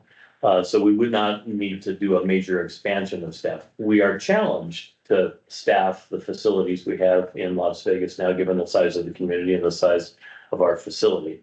But there's nothing about this project that would make that worse. In fact, I might argue that putting staff and patients in a modern facility may actually make some of that a little bit easier. The $1,000 per square foot cost is just kind of astounding. Per square foot. Per square foot. Yeah. Per square foot. Mhm. UNM is building a major facility for about 1,000 square foot, but it started 3 or 4 years ago, right? And so evidently, this facility is gonna be as technical as a hospital. Is that fair? It is in fact a hospital. It is, okay, so you need all the specialized things that go in. It's different specialized equipment and spaces and those kinds of things, but the same degree of specialization. Plus security systems, prison as well, so that helps. And then if you're only building 10 beds, what happens? Is the other facility still remain while we do phase two? That's correct. We need to maintain the number of beds that we have pretty much at all times. And so that facility continues to operate while we begin and then complete construction of the new facility. Thank you, John. Thank you. Any further questions? Member Lodge? Right now you have 110 and you're only gonna need 90, so if we're going down 20 beds, is that if the need is less or? We're able to more effectively use these beds than we're able to use the existing beds that we have. Okay, thank you. Our current census is in the, I don't recall the exact number, but it's in the 70s. So we're not stressing the capacity that we have now. And we would be able to accommodate a significant increase in census that could flow from policy discussions that are currently going on around public safety and behavioral health. And this facility does accommodate room for growth in the future, depending on the need. So there's options for growth. And a little bit to your point, Member Cassidy, the cost per square foot, we went through multiple iterations with the contractor and negotiations to maintain that $1,000 cost per square foot, because we are seeing roughly $1,900 and some other entities and cost per square foot, but we really strive to get those costs down. I guess the other thing that's worth pointing out, we operate the only forensic psychiatric facility in the state. We operate non-forensic psychiatric beds at VHI, and there are others who operate psychiatric beds that are not forensic beds around the state.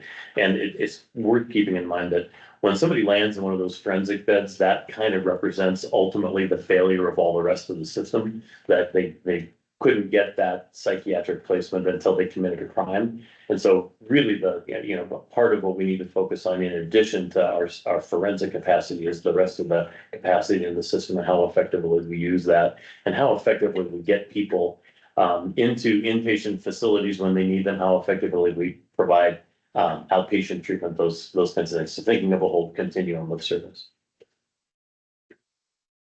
Just quickly. Senator Sanchez. Governor, Mr. Chairman, Mr. Secretary, yeah, thank you. So this isn't an inpatient treatment program. It is. Yes. And how long is the normal stay? It varies depending on circumstances. We've got people who are there pre-adjudication where the stay is quite short. And we have people there who've been convicted of a crime, but for their mental status, and those stays can be longer. I would need to break that down and get you some average length of stay. Would you mind doing that? Sure.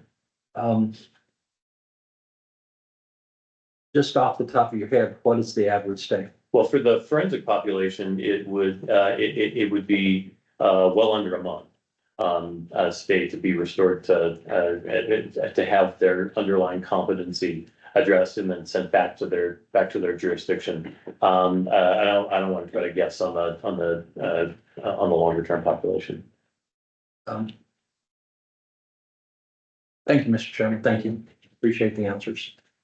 Thank you, and thanks for the information that was presented. I did have a question in talking about this, and I'm glad 1972 that the presentation has shared that it was the last time that the improvements have been made. That was 1 year prior to my existence, so just wanted to point that out. But I did want to see, do you feel, Secretary Allen, that there's the potential that because at the time when the Beaverbrook Institute was in place, you mentioned that it was more of a correctional facility. Do you think that as a state that now is the time that we may be looking at regional centers like this? Is this something that we were able to explore? Because the need that is in every part of the state that I travel, it's the same consistent needs. I'm just wondering from your experiences if you feel that. Yeah, it's an excellent question that I might divide up into a couple of pieces. Forensics is expensive enough and specialized enough. Well, let me back up. Smaller is always better in terms of these facilities. I came here from a state where I was responsible for a 700-bed psychiatric facility split up on 2 campuses with 600 of those beds in one location. And it's an absolute monster to try to run a facility like that. And it's not the best. It's not the best way to provide that care. I would much rather have had 12 50-bed facilities scattered around the state to do that. So kind of baseline, the way I think things should work.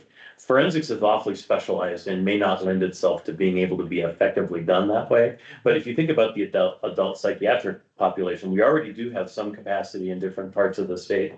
But if someone were to tell me today that New Mexico needs another 300 beds of adult psychiatric non-forensic capacity, I would never come and propose to put them in one place, no matter where that place is, to say nothing of trying to put them in a small community like Las Vegas. I think you're exactly right that the best way to do that is to spread that capacity out so that it's closer to where community connections are, or family members are, those kinds of things, where treatment networks are, and try to have it be part of a much more holistic continuum of care in a community. Thank you, and thanks for that answer. I guess something to think about as we continue to further improve our system. No greater time for the need than that. So I think that's helpful. Any other questions that Treasurer Montoya? Hello, couple questions for you. On the construction company, you had an RFP and only had 2 people that went up for RFP, correct? 2 construction companies? Mr. Chair, that's correct. And the company that did win, have they ever done anything with a hospital or clinical, or what experience do they have in that type of construction? Mr. Chair, Member Montoya, so they have extensive experience. They have, that's part of why they won the bid, not only the contractor, but also the A&E. The A&E is, that's what their expertise is, not only in New Mexico, but nationwide, as well as their subcontractors. And as part of the proposal, when they submitted, that was, a requirement. They submit what their, general knowledge is as far as their, expertise in this field. I don't remember right off the top of my head what their submission was and what hospitals they have built or, similarities, but I can get that to you. Okay, that would be great. And then as far as the breakdown now, of how many inmates you have in there? What patients, sorry. What injuries have you seen for staff or patients currently in the facility? Both in that particular facility and the ones in total at the behavioral health?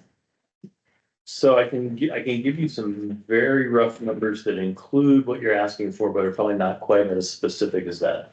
We have a kind of the macro number of incidents that we track in a period of time, and incidents range everywhere from injuries, patient on staff or patient on patient injuries, all the way to one patient complained that another patient was singing too loud and wanted us to do something about it, or another patient reported that someone had put a camera in his tooth and things like that, right?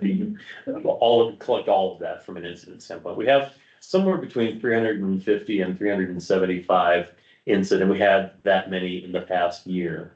Of those, the number that were what we would consider serious incidents was really just a handful. About 20 of those incidents were serious. Now, serious could be things in addition to what you've asked about. It could be a fall with an injury, as an example. But that kind of gives you a scale. I would need to go, and that's all specific to forensics. I don't have numbers in my hip pocket for others. We can get you more detailed numbers, but that gives you kind of a sense of the scale.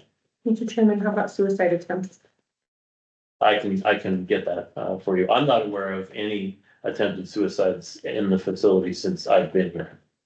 Mr. Chairman, how long have you been there? Almost 2 years. Okay. The other question I have is based on the capacity and the staffing that you currently have, you're fully staffed for the capacity that you currently? No, we have significant staffing issues at the facility. Our behavioral health techs, which is kind of our entry level position, have a vacancy rate right now of about 52%.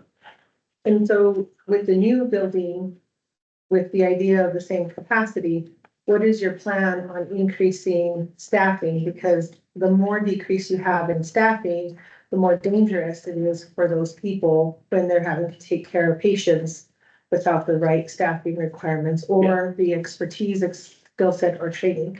Right. So as I said before, nothing about the new facility really changes the staffing dynamic. And so it's not so much a future plan about staffing as what are we doing right now? And a couple of things. First, we never operate the facility at an unsafe staffing level, because when we lack sufficient staff from a state employee standpoint, then we bring in contract staff to fill the gap and make sure that we're adequately staffed based on our various regulatory and policy standards for what that staffing needs to be. That turns into a financial discussion with the Legislative Finance Committee around the cost per bed of operating the facility. And when the percentage of contracted staff gets really high, that starts outstripping the funding sources we have. And so that's kind of an ongoing tension that we have around operating the cost of the facility. Meanwhile, we've done a few things to work to address the actual underlying vacancy rate. Rapid hire events are kind of a constant effort to identify and recruit people. We work in partnership with the community college and with Highlands in terms of the people that they're training that can potentially fill in the skilled workforce that's at the facility, though our problems are more at the entry level. We've worked on an ongoing basis with the state personnel office and with our funding partners to identify ways that we can increase pay at the entry level. And we've had some success with that. And there have been some overall state salary efforts that have contributed to that, moving everyone up to at least $15 an hour several years ago. Those kinds of things. I think that the challenges in government, you kind of tend to want to have a philosophy that says, well, we should be competitive with our salaries. And we should factor in really valuable things like our healthcare and our retirement. And there are a couple of challenges I think that we're working through how to deal with. One is for an entry-level workforce, retirement and healthcare have no value at all compared to cash pay. No matter how much we try to, characterize that. And the other is we're in a place where I think we need to be better than competitive. We're competitive with Walmart. That means that people will make a decision to go work at Walmart instead of coming to work at VHI. So there are some long-term challenges that we're trying to deal with from that standpoint, and we're still digging out of the whole pandemic effect. That's really begun to really tamp down as a driver of what's going on. But it's a really complicated problem that we're not waiting for this facility. We have to and we are tackling that right now. Mr. Chairman, you had mentioned, I believe that it's the same capacity for the new building, though the building is doubled, correct? Correct. So what's the plan for growing the building or growing the capacity, since the need is there for the entire state and it's the only one in the whole state of New Mexico? Mr. Chair, Member Montoya, so right now, the current plans are for the current status of beds. However, the facility has the capability to grow to 170 beds. So there is room for growth. However, as Secretary Allen stated, because right now due to staffing and of course the appropriation that we received, we can only construct a 74-bed facility. And so, Mr. Chairman, the idea of growth will be able to be done without having a lot of errors or omissions in the construction or design of the architecture of the building. Mr. Chair, Member Montoya, we do not account for any errors and omissions. We have 0% errors and omissions when it comes to A&E. So if there is one, then we would very much hold that A&E accountable. And so, that is something that I have zero tolerance for. But if I could just come to your underlying question, I think, and I tried to allude to this a minute ago. If we end up with a behavioral health system that drives lots more need for more forensic space, then we're not really doing what we need to do, because we're letting people get to the point that they're committing crimes and that becoming their entry point to the behavioral health system. What we need more of, and there are lots of efforts underway to build out more of, are things that in some cases never even come to this body. Assertive community therapy teams, assertive community treatment teams in communities where people go out to people having a crisis on the street or where they live and work to de-escalate that crisis and be able to get them into treatment there in their community without ever having to touch an inpatient facility. If we're talking about inpatient facilities of non-forensic facilities, those kinds of things. So it really, ideally, we don't go build lots more really expensive forensic facilities, though we've got the physical capacity to be able to do that. We invest in all the other elements of the system so that we don't let people get to that place before they can get treatment. Mr. Chairman, the capacity that you have now, do you have people that you have to turn away into other states? No. And you mentioned $15 an hour, but that's not to start off. What's your initial pay for start off on one of your positions? Yeah, thanks for that. The $15 an hour, I think, is the floor that the legislature and the governor adopted for all state positions. Our behavioral health tech position, which is our entry level position, pays just a little bit more than $20 an hour. Excuse me, $21 an hour. And what's the qualifications to work with patients? For that position, that's an entry level position, so pretty minimal qualifications to be able to get in. High school graduate, pass a drug screen, background check, those kinds of things. And Mr. Chairman, the phase one is potentially funded, but you don't have money for phase two, correct? Mr. Chair, Member Montoya, that is correct. We do have a capital outlay request this year for $120 million. And so that is currently in progress, and hopefully we get that in this next session.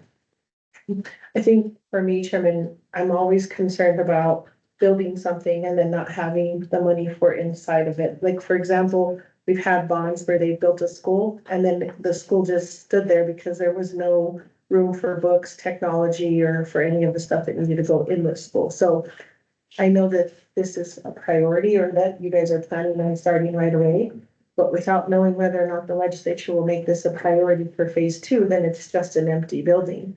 That's my first concern. my second concern is that, to your point, a lot of people would rather work a little bit less at the local Walmart or the grocery store because the safety standard is very low.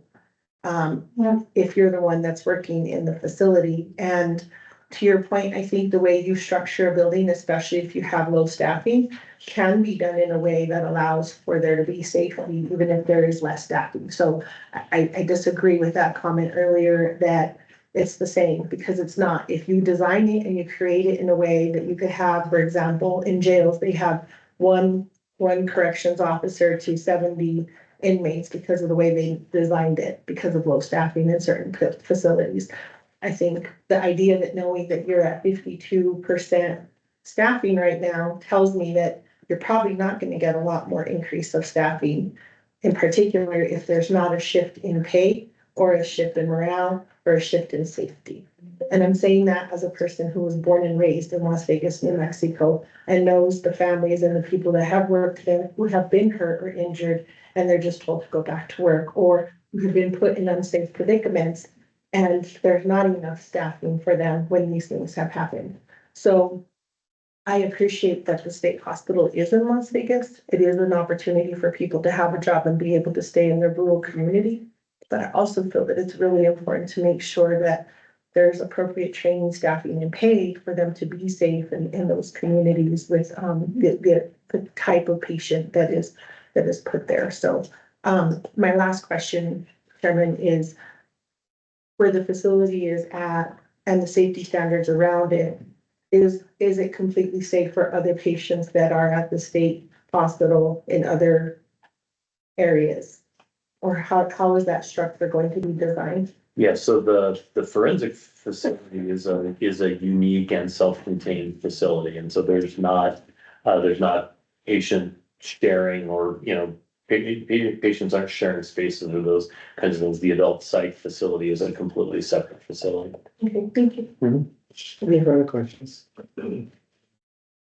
Just want to say, Anna, I know the work that I see you do, Secretary Allen, when I toured the Tier C of Veterans Hospital, knowing the aspect of the whole environment is important. So I have every confidence in the world that it's going to be along those lines. And so any help that I can do and assist during this legislative session, I'm happy to do so. And so thank you both. I don't think I said enough, but I appreciate I am of both of you and the work that you do and really undertaking such a massive project such as this. As I said, I travel the state and the needs are great, and this will help us to move in a positive direction. So thank you. Thank you. Okay, I'll go ahead and just, with that, seeing no more, did you, or you want to make a motion? I want to make a motion. Okay, Would have a question, sorry. that's fine. We have a motion for approval. And I just want to add, I view this as an essential facility for the state, and I think I share the concern with Treasurer Montoya about approving the project where we don't have money in hand to finish the rest of it, but how can we not do this? I guess is what I'm asking. My motion. Thank you. We have a motion for approval by Member Cassidy. Do we have a second? I'll second. We have a second by Senator Sanchez.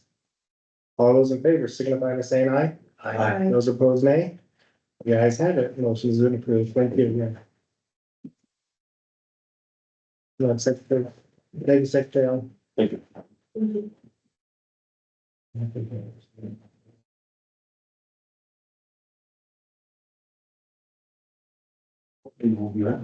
Too short.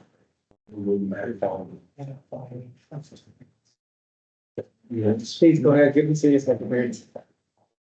Good morning, Mr. Chair, members of the board. I have with me Secretary Alicia Lucero from the Corrections Department. We are here today requesting approval of a contract for $34,035,000 for the purchase of a prison in Clayton.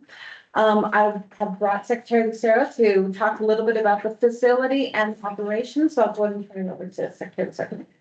Good morning, Mr. Chair and members of the board.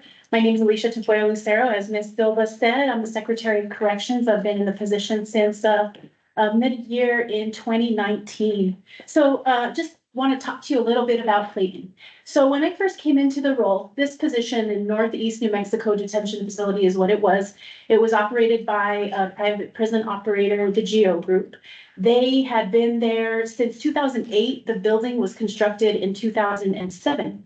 And when I got into the role, the facility was just grossly understaffed. They were having a lot of issues with security and safety. And I'm sure that many of you saw news reports about very serious incidents that had occurred in that facility. And it was one of the issues that was just right front and center in my line of sight when I first came into the role. And so we did some work on it, spoke, of course, with the executive and talked about the possibility of modifying that facility from a privately operated prison into a publicly operated prison. And so in November of 2019, we took over operations from the GEO Group of that facility. When we took over the facility, it was well over 50% vacant in their staffing. And, because they were a private for-profit organization, their concern was that we maintained a population level regardless of what their staffing level was. So being able to take it over as a state institution, it was a very different situation for us in that we could, not concerned about profit, of course, remove a number of inmates from that location and transfer them to another place so that we could be safely operating that institution. So when we first took over, initially we only received half of what the facility is capable of holding. The capacity on that facility is 625 beds. And when we first took over, we kept it at about 300. And so if anyone's ever seen this facility, the way it functions is a lot of central corridor building, the classrooms and so forth. And then on either side, there's large housing units. So what we did was we closed one entire side of the facility. And it was because we only had enough staff to safely operate half of that facility. And so what we're looking at doing now is to purchase the facility. It had been leased, bonded, I'm not sure what the right words are, Miss Anna is more in those things. I just operate prisons. And the town of Clayton are the ones that had the bonds. So when we took it over from the GEO Group, we ended our contract with the GEO Group, but we continue to pay the bond to the town of Clayton in order for them to make their payment. So we've been doing that since November of 2019. Now the facility holds, like I said, 625 inmates. The individuals that are housed there are considered medium custody level, or in our vernacular, level 3 individuals.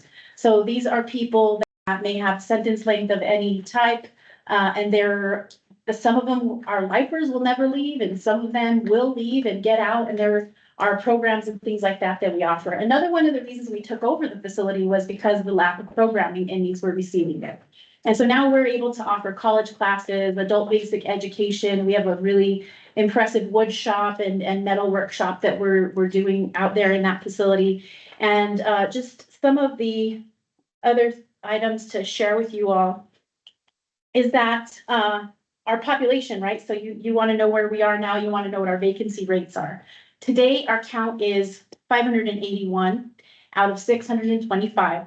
Again, when we took over, staffing was well over 50% vacant. Right now, we are at 22% vacant. And so what we do, like any of our facilities, is we make sure that we're able to balance the number of inmates with the number of staff in order to keep it safe and operational. So what this does for us essentially is lease savings. Right now, we're paying the town of Clayton just under $500,000 a month to maintain that facility, and it's about $6 million annually. And so what this will do is remove that from our budget, and we'll be able to take it into the fold. What it really comes down to is that we're paying for the place anyway, and this will simply allow the state to own it at the end of either the purchase or the payment of these making these lease payments. So I hope I've answered your questions, but if not, I am happy to take any questions about our operation or the need for this institution. Thank you. Thank you, Secretary. Any questions from members of the board? Thank you, Governor. 2 questions. Do you consider this an essential facility for the prison system, Madam Secretary, in the state of New Mexico? Mr. Chair, it absolutely is. In fact, since we took it over, we have done just incredible work to recruit out there. It's not only important for our system to maintain those level 3 beds, which are at a premium. In the way our system works is, we have levels 1, low custody, minimum restrict level 2, medium level 3, and then close custody level 4. The premium bed space that's needed in the state of New Mexico are level 3 beds. That's where the majority of our population resides. And so as a level 3 facility with that level of security, it's very, very important to our operations. Of course, obviously important to the state as well because of the economic help that it provides to that corner of the state and for the number of individuals that we employ that are Mexicans. And if I could share, what are the capital requirements going forward? Have you, knowing Anna, you probably has this already on the plan, but just curious what the needs are gonna be that the legislature no doubt will have to fund. And really a related question, assuming you're not gonna borrow to do that, there won't be new lease costs or debt service expense on debt. Do you really continue to achieve those savings that you're expecting in the state budget? And about how much are the savings? Is it the full 6 million? Yes. This discussion of that would be helpful. We'll go ahead. Mr. Chair, I'll let Anna talk detail on the numbers, but just to be clear right now, because the building is owned by the town of Clayton, we are already covering those capital expenses using our operating budget. This will simply allow us to use capital funds to cover those needs. But the building is relatively new. It was built in 2007, opened in 2008. It's much newer than any of the other facilities in our prison system. But Anna, please. Mr. Chair, Member Cassidy, so that is one of the primary reasons on why we're asking to purchase the facility instead of leasing it, because corrections is having to use their operating money in order to provide maintenance.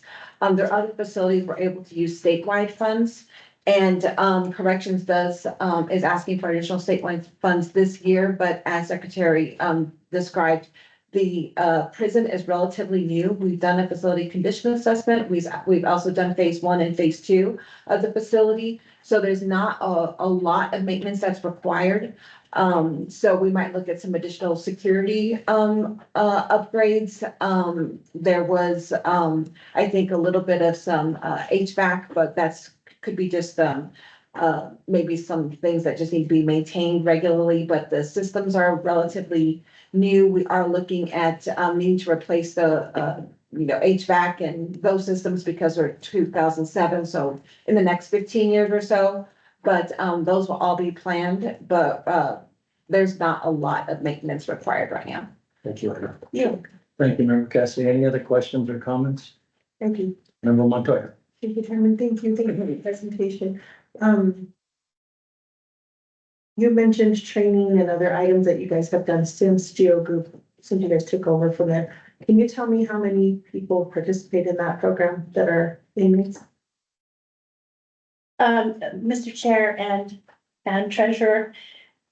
So I don't have the numbers for participation, but I will get them to you. But I will say that every inmate who comes into our system who has 10 years or more, or 18 years, between 18 months and 10 years. Those people are mandated by state law to engage in adult basic education if they don't already have a high school equivalency diploma. And just over the last 2 years now, our system has beat every other institution of higher learning for the number of adult basic ed or high school equivalencies that have been received. We beat our record this year, and our goal is to keep on going until everybody in our system has that credential, everybody who's capable of having it.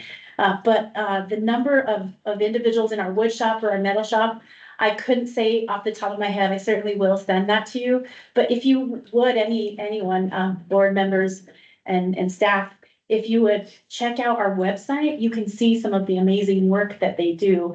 And I'll just mention it briefly here because we are getting ready to open a little store outside of the penitentiary, operated by Corrections Ministries, that will feature some of the metal work that I'm talking about that they do there, and quite a bit of the woodwork that they do there at that facility. But I'll get you the numbers. Mr. Chairman, out of curiosity, the money that's made from those, does that go back into their, I think of the word, their commissary, their Commentary, canteen. canteen? Mr. Chair, Madam Treasurer, not into their canteen, but what it does is it goes back into new programs or to purchase equipment so that we can keep the programs going. If an inmate is making the craft themselves, then there's a breakdown, a specific breakdown of restitution and how the funds get distributed. And if they're working for corrections industries manufacturing equipment, then they're paid by the hour by corrections industries. And it tends to be a higher rate than any other position in the prison system. And then you mentioned it helps with the employment for staffing. I know it's right on the border of Texas and New Mexico. I actually visited the facility many years ago. Can you tell me the number of New Mexico versus non-New Mexico inmates and also staff? Oh, yes, Mr. Chair, Madam Treasurer, as far as inmates go, they're all New Mexico inmates. We might have a handful of people in our system that are interstate compact, but we typically keep that many out and that many in. We keep a balance using our interstate compact system. But the way that our prison system is set up is that people are placed in facilities based on their custody level and what level of security that they need, as opposed to where they're from or, what's convenient for their life outside. As far as the staff, I'm looking here at my deputy, who I believe is trying to pull some numbers about how many of our staff are New Mexicans, but I do know that we do pick up staff from Texas and also from Oklahoma, and we have recruited in those areas. In fact, that was one of the things that we did when we first took over. We went about 100-mile radius all around New Mexico and in all of the outlying states. And there's a little jail or a Texas criminal justice facility in Dalhart. And so we were standing outside each other's facilities trying to recruit each other's staff. But we do know that our pay is slightly better than the Texas system right now. But of course, we're always hoping when we go to the legislature to seek a higher hourly for our correctional officers. And Ms. Anna, Mr. Chairman, what is the balance owed on the payment of the building? I think is it 30 million? It's roughly 29 million. Okay, so Mr. Chairman, just to point out to the board, I think the reason why the decrease of the 34 million instead of the 50 million is the split of the 15-15 to make it fair. So thank you. Thank you, Member Montoya. Madam Treasurer, if I may, I just got that number.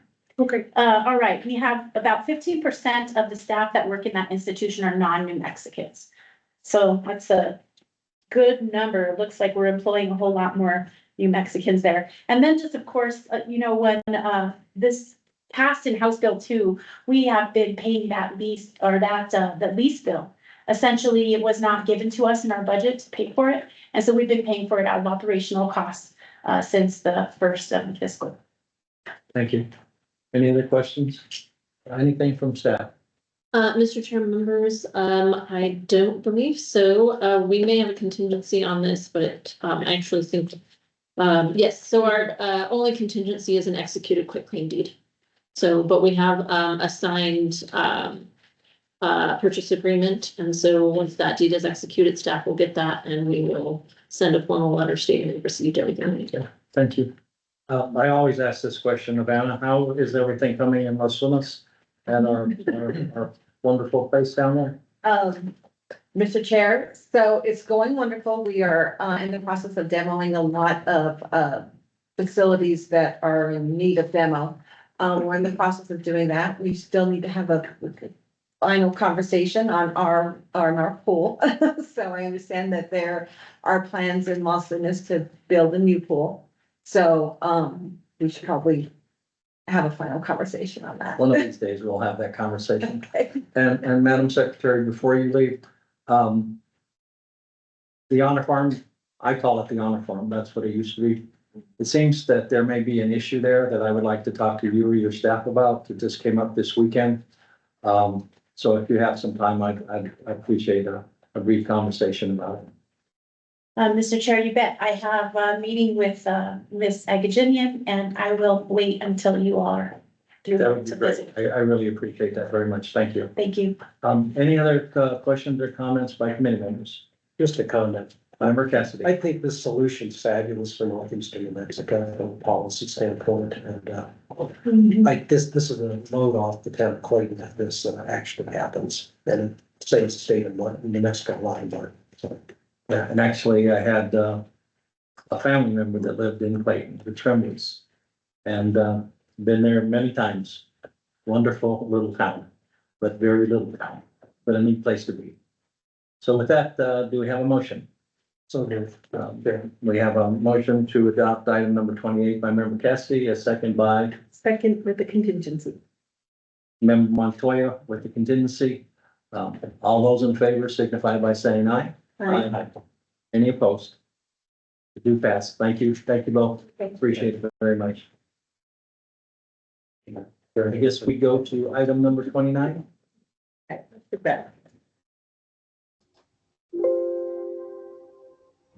Mr. Chair, I believe we have members from Kenyatta worked with us virtually today. Hello, I lost your feed for a minute. Good morning. And Good welcome. morning. I'm Cheetah Gillis. I lost the feed for a minute, so I don't know if you introduced me, but I'm the Secretary Treasurer of Kenyatta de los Alamos Mutual Domestic. It's located about 9 miles from the plaza out Old Santa Fe Trail and Kenyatta Village Road. And we're a very small mutual domestic. We're in a traditional community. We have 24 residential members and one church that only has intermittent services and funerals and occasional weddings. And we have been incorporated since the 1957. And in 1960, a well was dug for the community with a backhoe, just an alluvial well and infiltration gallery, which has served us until July of 2020 when it went dry. And we knew this was coming, so we had gotten grants to dig deep wells in our community, 2 deep wells. They ended up not being good producers, and one had uranium issues and the other one had silt and iron bacteria issues, which did not respond to a very expensive flushing. So we basically have no functional wells since July of 2020. And we immediately started working on getting a PER. We got a PER in 2021, and we came to the Board of Finance in June of 2021 to ask for money to help us purchase water for our community, which is extremely expensive. We had depleted all our reserves, which was about $30,000 in the previous year, just subsidizing our members because the cost was way beyond their ability to pay for it. And the board has been very supportive of us. We have been working on digging a new well. I'll explain more about that later. But we have received 3 different grants from the board in June 2021 for $161,000, which was a loan at the time and changed to a grant in February of 2022.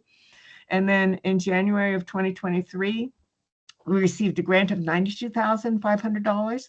And in October of 2023, we received a grant of $60,300. And this has all been to support purchasing and hauling water to our community while we tried to develop a new well. We did receive and get funding for that. We did receive funding from USDA, an emergency community water grant. And that was received in 2022. Let's see, I think I have this somewhere, but but anyway, we received that grant, and since then we've been developing that well. It has taken a very long time due to a lot of delays, and that is why we've come back again and again to the board for assistance, and I'm coming again for assistance. I wish I weren't, but we still don't have that well functional. It's very close to being done. We expect it to be completed within 3 months, and that may be sooner, but we've learned that it always takes more time than we expect to get these infrastructure projects done. And so I'm coming before you now to ask for an additional $20,600 to carry us through for November, December, and January, the 3 months coming. And that's based on, that amount is based on our gallons per month used and the cost, which is quite high, of hauling the water by a potable water, licensed potable water hauler. And so that comes out to about $6,800 a month. And so we were asking for $20,600 to help us continue paying for water. And I have some more information about where we are, because it is not, it has been a very disappointing journey into this new well. The fact of the matter is, it's been explained to us by our hydrologists that we just do not have a good water producing area now that the drought has caused a drop in the water table, because we were basically using water that was very close to the surface. But our deep wells, why they did not produce and why they do not recommend us trying again, is because we have fractured granite that has compressed over time, and so it can't carry very much water.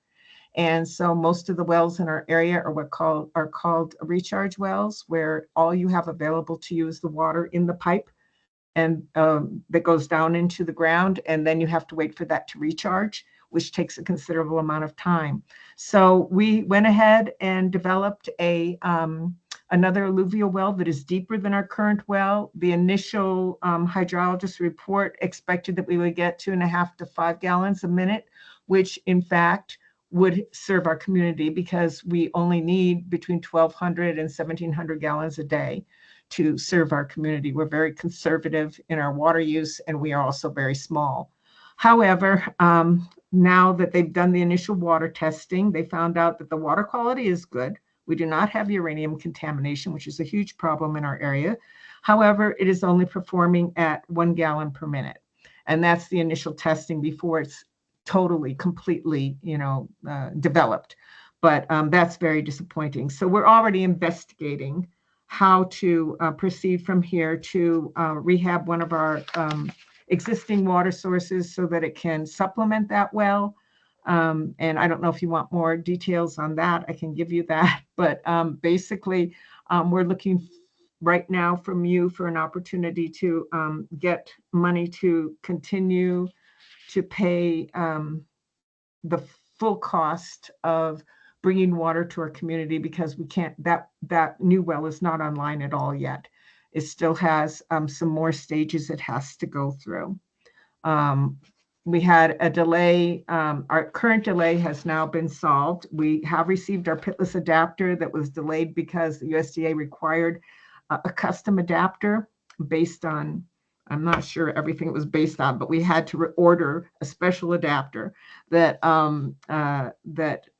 was delayed in manufacture and in delivery. That has come, and it has been installed this week, and it is. And then they can continue to do the rest of the development of the well, which is to install the plumbing to the well house and to put in the pump and do the electric. So those things are going to be happening in October and November, well, mostly in October. And then in November, they will complete the water production and quality tests, and we need an in-person inspection from the USDA. And the only person who can inspect is in charge of like 4 different Western states, and he is stationed in Arizona. So that will take time. They're already working on getting that scheduled. And then in December, we'll be submitting our project completion documentation to the Drinking Water Board and receive clearance from the state engineer. Right now, we're doing the mandatory 3 consecutive week public notices in the paper about our well. They do not expect that we'll have any objections because it's such a low producing well. It's not going to affect anyone else's well. And but we won't receive clearance from them until December 5th, 13th, I think is the deadline for objections to our well. And then by January, we will have USDA, DWB, and OSE final approvals for the new well. It may come before that, but we allowed some time because the agencies do take time to do their approvals, especially the USDA, because it has to go to Washington, not just be a state approval, but it has to go to Washington as well, to their office there. So that is our situation. If you want more information about how we're proceeding forward, now that we have found out that we will probably not get enough water, we will be able to get some water, but not enough water for our community out of this well, I'll be happy to share that with you. Thank you very much, Ms. Gillis. I appreciate your presentation. Any questions or comments by committee members? Thank you. Member Montoya. Thank you for your presentation. Is the city of Santa Fe still working and approving the willingness to sell the water? Pardon me, their willingness to sell. Yeah, the city of Santa Fe, we get water that is drawn either from Santa Fe County or the city of Santa Fe. I think currently it's coming from the city of Santa Fe. And they have no objection to that. They get paid, I think, 2 cents a gallon for the water that is pulled by the hauler. And then the hauler charges us that, as well as it's around 15 cents to 16 cents a gallon on top of that to do the hauling, because it's so expensive because of the cost of diesel, as well as his time and effort. It takes a long time to get out to us. And Mr. Chairman, how many houses were out there when you started this project and how many are there now? Well, it's the same. We have 24 residences and 21 church that is only intermittent as part of the Cristo Rey mission, and it has not been very active since COVID. And Mr. Chairman, how much are agriculture? Oh, we do not have agriculture right now. We have the capacity. We had the original mandate for that, but there is no agriculture going on. In fact, right now, because we have such limited water, those people who do any gardening outside, for example, I have a garden. I haul my own water to a cistern. I buy water from the waterman and bring it out so that I don't use the water that we are getting for our, basic drinking water. Overall, Mr. Chairman, when are you expecting for this project to finally be completed? Well, the well that the USDA has funded will definitely be completed by January. Of course, I've said that before about things, but we really think that everything will be completed. We're very close to the actual completion of the infrastructure itself. That will be completed. The contractor, which is Rogers and Company, expects to pull out November 1st from mobilization here. So the rest will be all, technical water quality things and approvals by the state and federal agencies involved. Okay, I would just say, Mr. Chairman and Ms. Gillis, for me, this water's running dry too.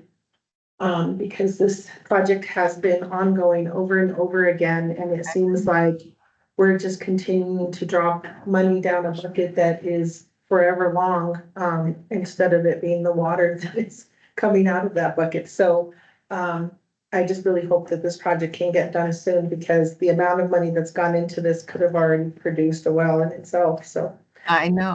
I know. Thank you, Member Montoya. Any other questions or comments? Member LaHan. Is there a cap to how many residents are allowed in that area? So once you get the well up, are you gonna continue to keep adding residents? We have 14 requests to come onto our system.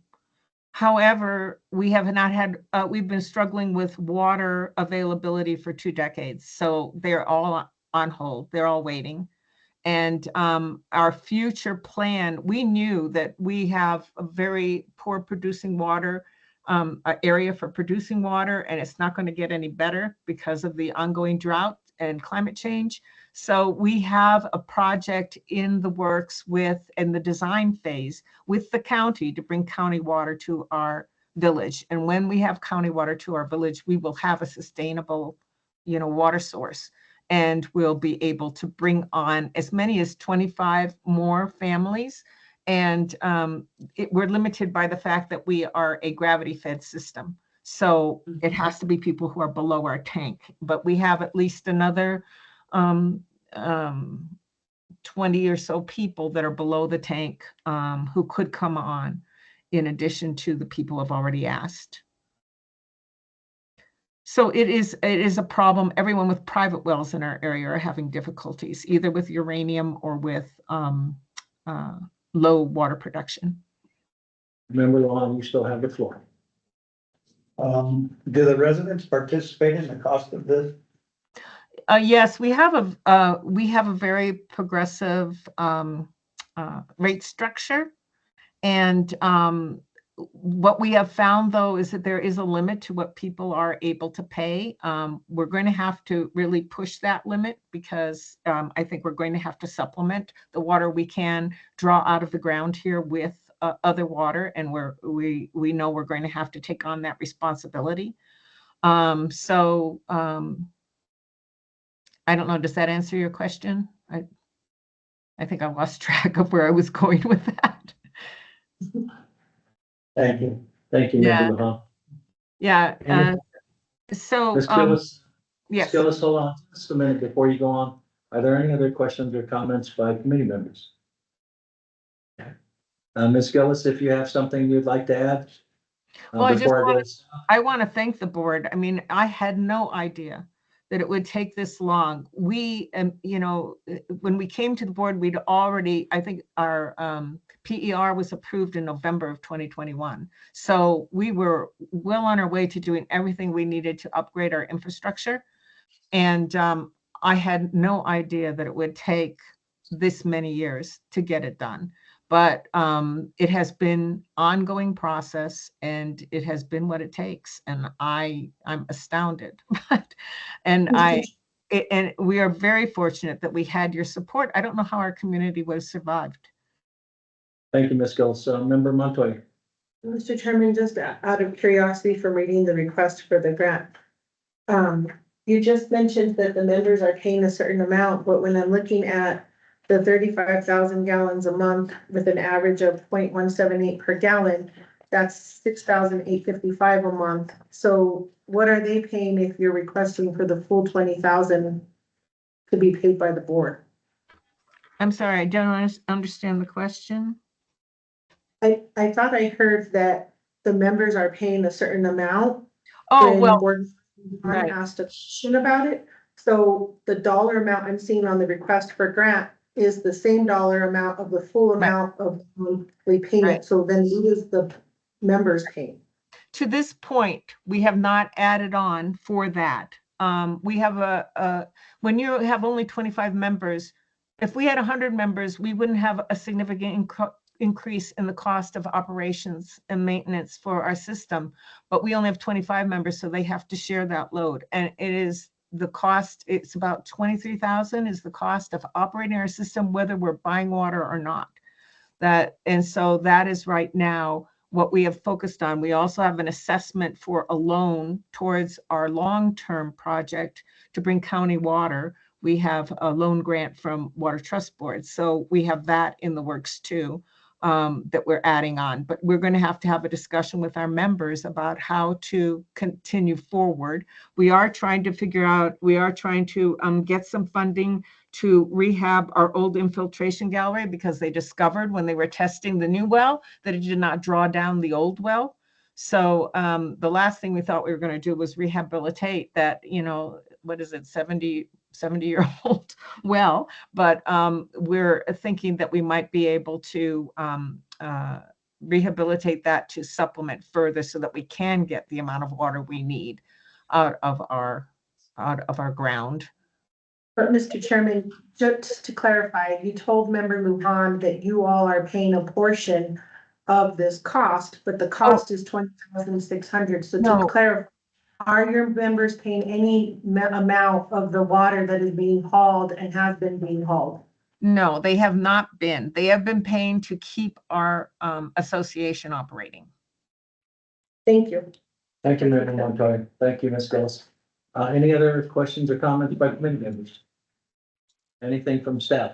Mr. Chairman, I just wanted to let the board know that I've been working really closely with Ms. Gillis. She's been great, provided all the information that we have required. And just to kind of talk a little bit about what Treasurer Montoya brought up. So all of the operating costs that they're generating right now is really just going to sustain the staff and the operation. The board has been paying for the last 3 or 4 years the hauling and the purchasing of water in its entirety. Ms. Gillis has been great in providing monthly invoices that we certify, and they have been up to date on all of their reporting. And I will note there is a resolution in the board materials that do detail this out as a grant for the next 3 or 4 months to be able to grant them the amount that they're requesting. Thank you. Anything further from staff? And Ms. Gillis, thank you for your presentation. It's very thorough, to say the least, and we appreciate it. And nobody's out to shoot the messenger, by the way. I know, it's been very hard. I can imagine. With that, the chair would entertain a motion to adopt item number 29. Do we have a motion? I would so move, Mr. Chair. Have a motion to adopt item number 29 by Member Cassidy, a second by Member Sanchez. I'd like to call the roll, but all those in favor signify by saying aye. Aye. Any opposed? Congratulations, Ms. Gillis. Hopefully we won't see you Bottom of soon. my heart. You take care and have a good day. Thank you. Okay.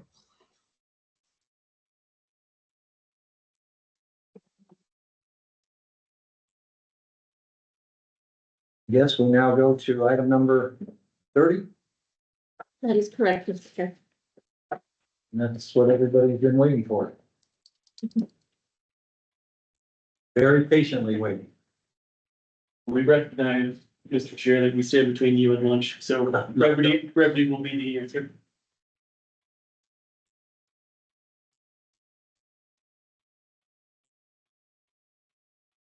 Good morning and welcome. And how do you want to start it off?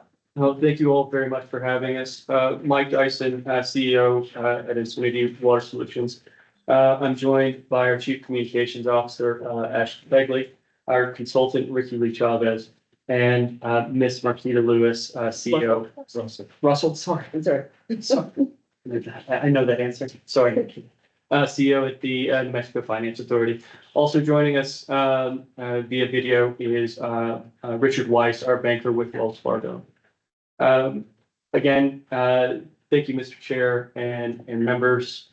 When we joined you last earlier this summer, there was a specific request that we keep everybody up to speed on the progress of our project, the Hydro Harbor. We're very happy to recap any amount of information, certainly for Member Lujan being new to the board, or at least having joined since we were last here. During that time, we noted that our project would be taking these bonds to market on December 3rd. I'm very happy to report that we do stay on, or we have stayed on our project timeline. We have progressed actually in certain areas beyond where we even hoped to be at this point. So our request here today is for an extension of the private activity bonds that we were, this board graciously granted us an allocation for back in June. This, just for clarity's sake, is not an extension for the sake of us falling behind on a timeline. Simply, as we discussed back in June, that this would go to market December 3rd. We remain on that timeline. With that, thank you, Marcus. Sure. We got this out a little bit late. We wish we had been able to get it to you a little sooner, so our apologies there. But did want to give you a progress update. One of the questions that we had come from the board previously, so much, was regarding financing and whether we were staying on track there. We absolutely are. We have very proud to note that we have a commitment for more than $35 million in equity for this project alone, phase 1A and B, which are considered by the bonds. This is $35 million that will be invested directly into the communities here in southeastern New Mexico.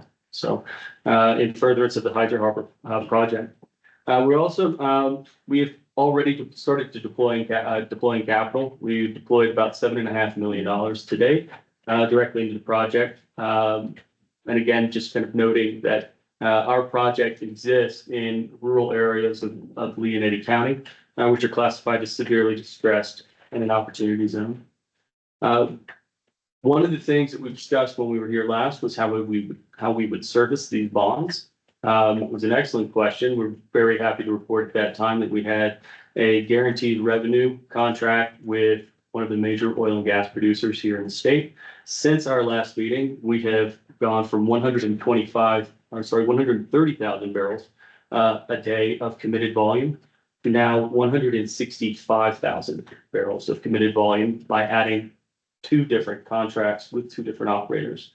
There's also a way of suggesting that as word has kind of spread, so is optimism on this project among our peer groups as well as oil and gas operators in the southeastern portion of the state. What we've also done is engaged with local New Mexico companies. We had questions last time we were here, how much of these monies that we generated would stay in the state. We're very happy to report that we currently work with more than 20 New Mexico-based companies across various sectors. These include service providers from technical services, engineering, all the way down to basic labor, surveyors, environmental consultants, law firms, equipment suppliers, and construction management firms. What we're happy to do here and what we're very excited to be doing here is investing into these local communities. Many of these companies come from both Lee and Eddy County, specifically Loving, Carlsbad, Hobbs, and surrounding smaller communities. What we've also been able to do is work very closely with third-party consultants. These engagements to help mitigate any kind of risk, something that we as the company might have missed in putting this project together. So by way of update, that's where we are.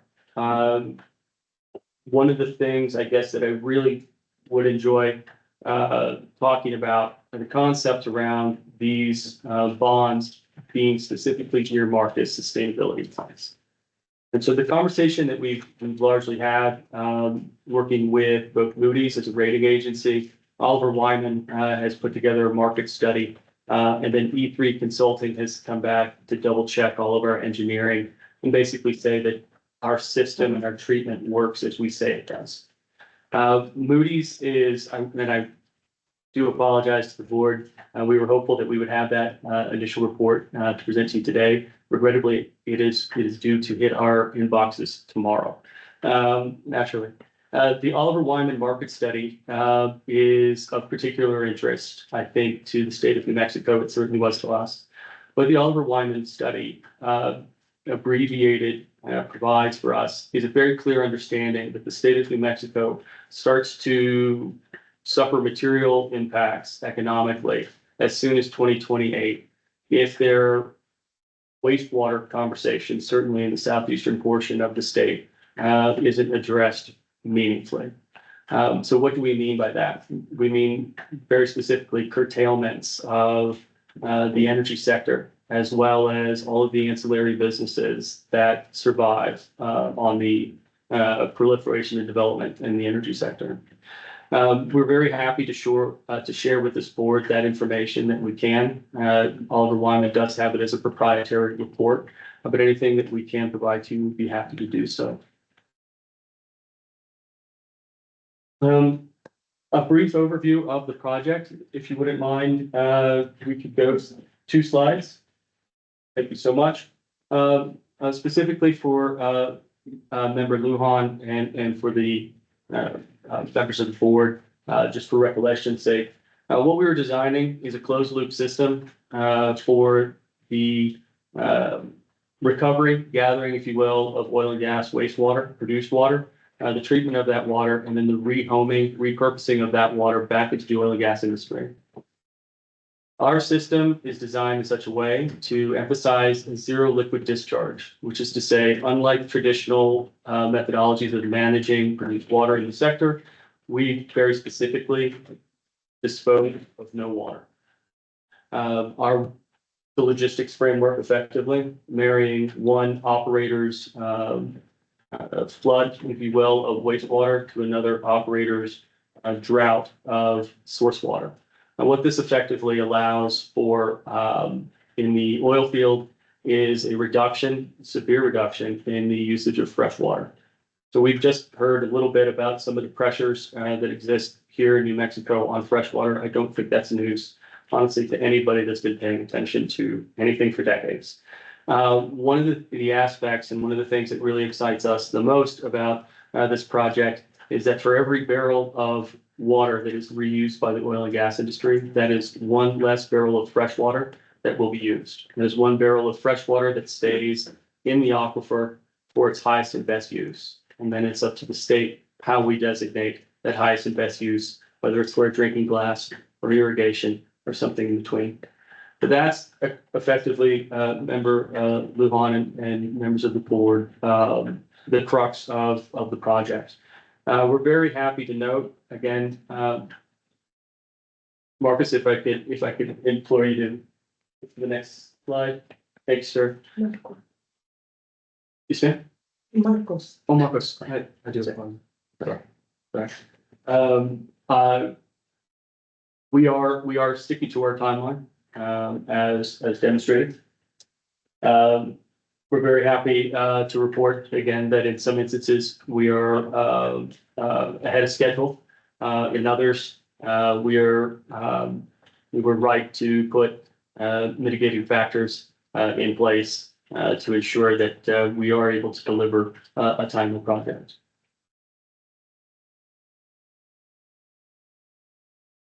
Thank you, Marcus. Economic impact. This is really what we're hoping to help the state achieve in this project. As I mentioned before, we've already begun the deployment of significant capital. $7.5 million is what has been spent in furtherance there, very specifically at this project. We are continuing to note that our project is built almost entirely, if not entirely, in the severely distressed opportunity zone in and around Loving County between Lee and Eddy counties, New Mexico. We are anticipating the retention of as many as 300 jobs for New Mexicans, with the vast majority of those 70% retained jobs of 300, with the vast majority of those, roughly 70%, being New Mexicans. Very happy to show the next slide. Thank you, sir. This demonstrates the first phase one of our facilities. Unlike some projects, our phase one on its face can stand alone. It's designed for each one of these individual facilities to function with a high degree of independent capacity. It's really the network effect by connecting the facilities that helps us achieve a greater level of efficiency for the entire industry. Moving on, what we have some renderings, as we've noticed before. What we're building and constructing is not theoretical. We have constructed a facility. It has been in operations. The Mills Ranch 1 facility has been in operations since October of 2022. We have flowed as many as 50,000 barrels a day through that facility, treating that water in real time. At this juncture, we have collected and sold back into the oil and gas market roughly 14 million barrels of water. That's again 14 million barrels of fresh water that would not otherwise be used. If we could scroll to the next facilities. What we have is a smattering of renderings that are in various phases of both construction and permitting. This quite literally is what we will be using, both the equity monies that we referenced previously, as well as the bond monies to finish constructing and servicing. When all told, we will have the capacity to gather and treat more than 500,000 barrels of wastewater in a single day. For those not overly familiar, a barrel of water is equivalent to 42 US gallons. So it is a significant amount of water that we are talking about. It's a significant challenge that the oil and gas industry of the state of New Mexico is faced with. But it also creates a tremendous opportunity for the state of New Mexico as well. What we have, and again, I promised brevity. So we do have additional slides to demonstrate the majority of the facilities that we are building and constructing, working through. But with that, I'm happy to continue, or happy to move to our very specific request for an extension. Thank you, Mr. Chair. Does the gentleman that's there wish to add anything? I can't see his name from here. Oh, sorry, that's Richard Weiss. He is our banker with Wells Fargo. It's underwriting. Always. Any questions or comments by committee members? What was happening to the water before your project? Thank you for the question, Mr. Chair and Member Levon. Member Levon, yes, sir. Traditionally, the oil and gas market disposes of the water via what are called disposal wells or injection wells. There has been, over the course of the better part of a decade and a half, maybe at this point, increasing moves towards recycle and reuse. But by and large, we're talking millions of barrels of water every day developed in the state of New Mexico that are injected down